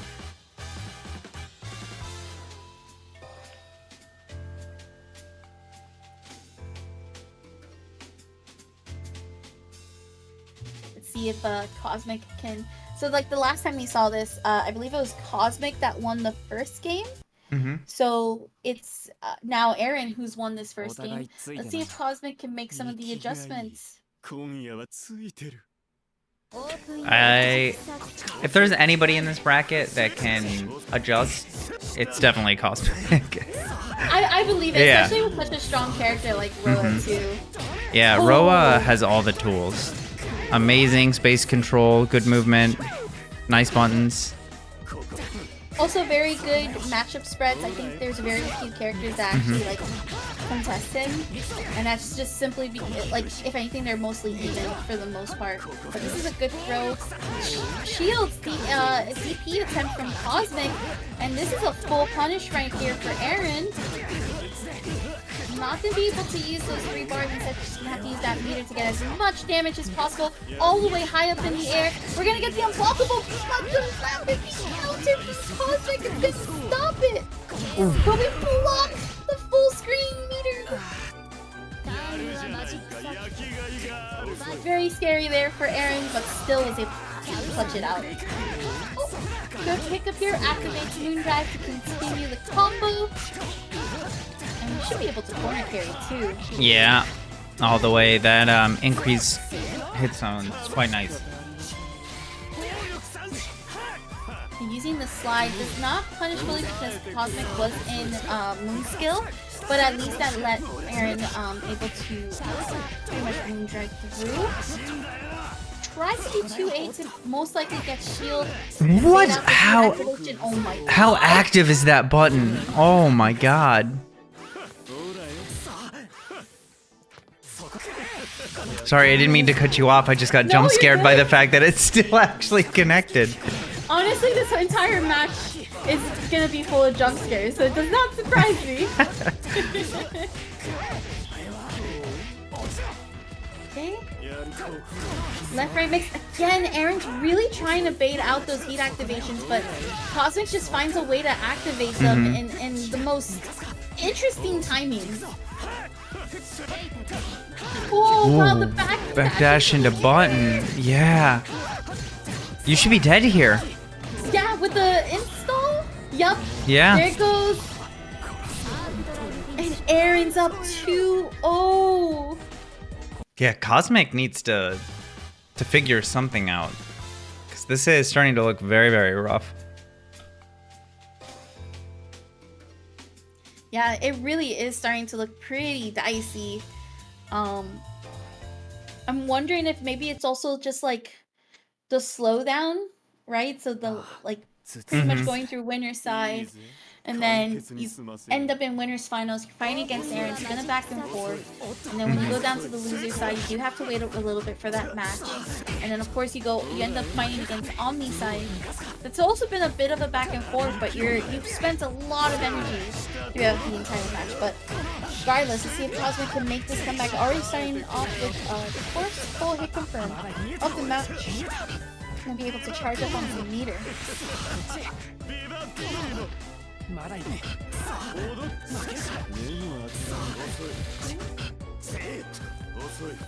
Dashes away, dashes up, probably trying to take out a grab, but it is Erin who's gonna get the throw in, and we're also gonna punish the stand shield. Are we gonna spend any meter? Yep, 1 bar. Yep. Optimal as heck. 4.1. Once again, that heat activation in the corner. Moondrive activation. Tried to win the air-to-air. Slight dash ups from Erin. Go into some staggers. There goes the unblockable. Good blocks here from Erin. Oh, the clash ring. You should be dead here, yeah. And you're gonna have the install going into the last round, potentially, of the tournament. And one thing's for sure, this has been like a win condition for Erin, right? Getting that install is important. You gain access to those extra movesets. And on top of everything, you're going to be able to launch and also win certain clashes better as well. So this is a really good opportunity for Erin. Does get opened up here in this corner. Also a little bit low on the metered side for resources. Just about close getting into Moon. Half of the Moon back. I could do 2-8 twice, but it's going to get punished for it. And then the charge up from Cosmic. Just pure dash up staggers and able to open up Erin. Ooh, grabbing the recovery with a throw in the air.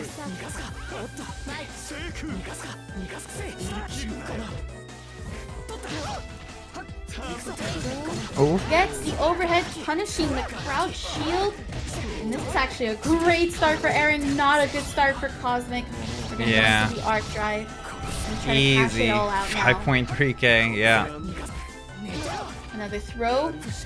Careful, Moondrive activation. Erin's really trying to catch the Blood Heat activation, but it's Cosmic. There goes the shield, BC follow up through, but we do get the moon skill DP, and this is going to be enough time for Cosmic to run out of the Blood Heat activation. It's going to look very dire right now between Cosmic and Erin. Cosmic's still going to be able to catch Erin with this combo. The recovery, though, from Erin. Oh, and that's we get the it. punish. This is it. Yeah, Erin straight into it. takes down the champion from last week and becomes this week's champion with a 3-0 game. What a finish. So there was this punish here. I think this was where Cosmic more than likely made the mistake of allowing the recovery to happen. Because of that, there was this full screen situation, and when Cosmic went to do the backdash, there was this arc drive finish. It was a very simple hit confirm. Yeah, I really like as well that Erin like immediately just cashed out, spent the meter, didn't want to deal with any potential drops, and yeah, good stuff. Really, really good stuff. That was great. Winners finals was super close. I wasn't sure what to expect, but it seems like Erin just used that period and really just kind of like did all the information gathering they needed and was able to run away with it in the end. Yeah, that was super solid, actually. I'm very, very impressed with how clean those matches were. Was giving the run for the money for Cosmic, especially in that winners final with the back and forth, but Erin maintained. Erin did the download, honestly, against Cosmic. Cosmic also was definitely making the adjustments, but it's just that last interaction was also very costly. The need to go for the reset was a little too much of a gamble, especially at such a low health and risk there. And then of course there was those heat activations that, yes, they did come clutch, but it was every time Erin was able to land that hit confirm, just amounted to not being able to actually cash out on them. Yeah, absolutely.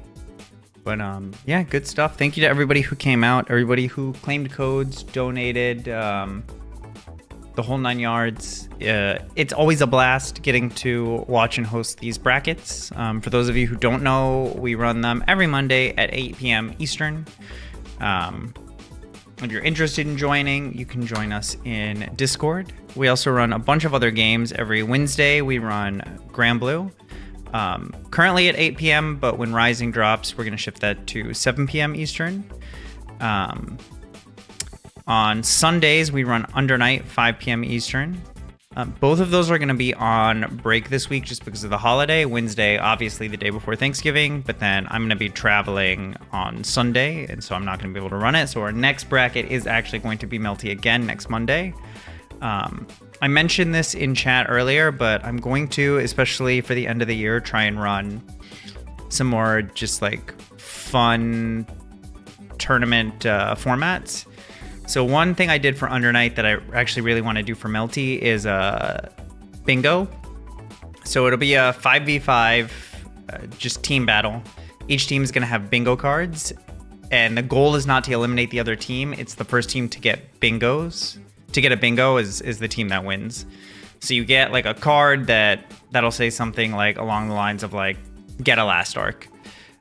You have to get the item on the square and win the game that you're currently playing in for it to count. And it's whichever team can get bingo first. I'd obviously workshop the cards better than that. That was just kind of like off the top of my head. So definitely some of that stuff coming up in the next couple of months. We are also going to be running Uni 2 and Rising. Obviously, this channel kind of started running Under Night, and we're definitely going to move towards that. So if you enjoy those games, definitely join the Discord. Be ready to sign up. And starting when the new games drop every other Thursday, we're going to be running something called Adaptive Flow State, which is an exhibition series, but it's a mentor-student series. So the idea is 2 students are gonna come in, you're gonna know who you're playing against. It's gonna be somebody of similar skill level. They're each gonna have mentors, and the idea is they'll play a 1st to 5 versus the other student. Then they'll take a break, go meet with their mentors who will give them advice on the matchup. In the meantime, we'll run another 1st to 5. Then those players will come back and try and apply all the advice that they got during that half-hour break or whatever. And then just play another 1st to 5, and we'll see kind of how they adapt and stuff. And the idea is to kind of help people learn new things. It is not locked to beginners at all. You can be a veteran player. Maybe you want to pick up a new character, or you want to learn a new matchup that you just are not comfortable with. That's totally fine. You just have to be competing versus somebody of similar skill level. So for right now, we're definitely going to run those for Grand Blue and Uni 2. But if they take off and people want them for other games, I'm definitely down to do that. So there is a section of the Discord that's going to open up in the very near future that is all about that. So people will fill out forms and everything, and it's going to add both students that are looking and mentors that are looking into like an automated database. And so you'll be able to scroll through, you'll look there. You can also use the like looking for channel and everything. And yeah, I have that already written and set up. The first game that's going to get it is Rising, and when that game drops, I'm going to open up those channels, and probably about a month after launch, we'll host the first one.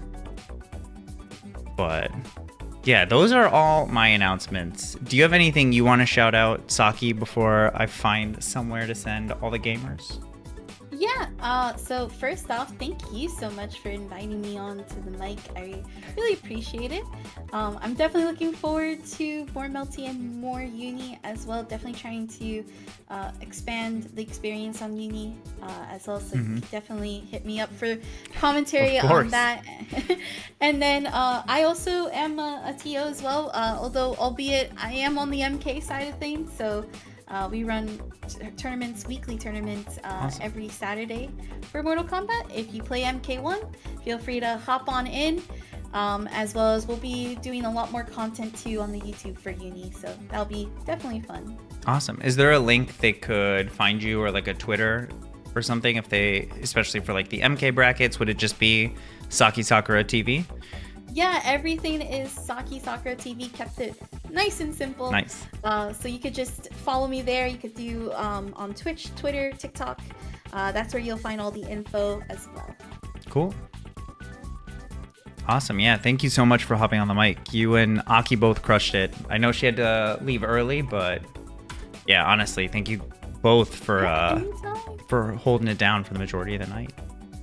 Thank you so much. Have a good night, everyone, and make sure to stick around for the raid.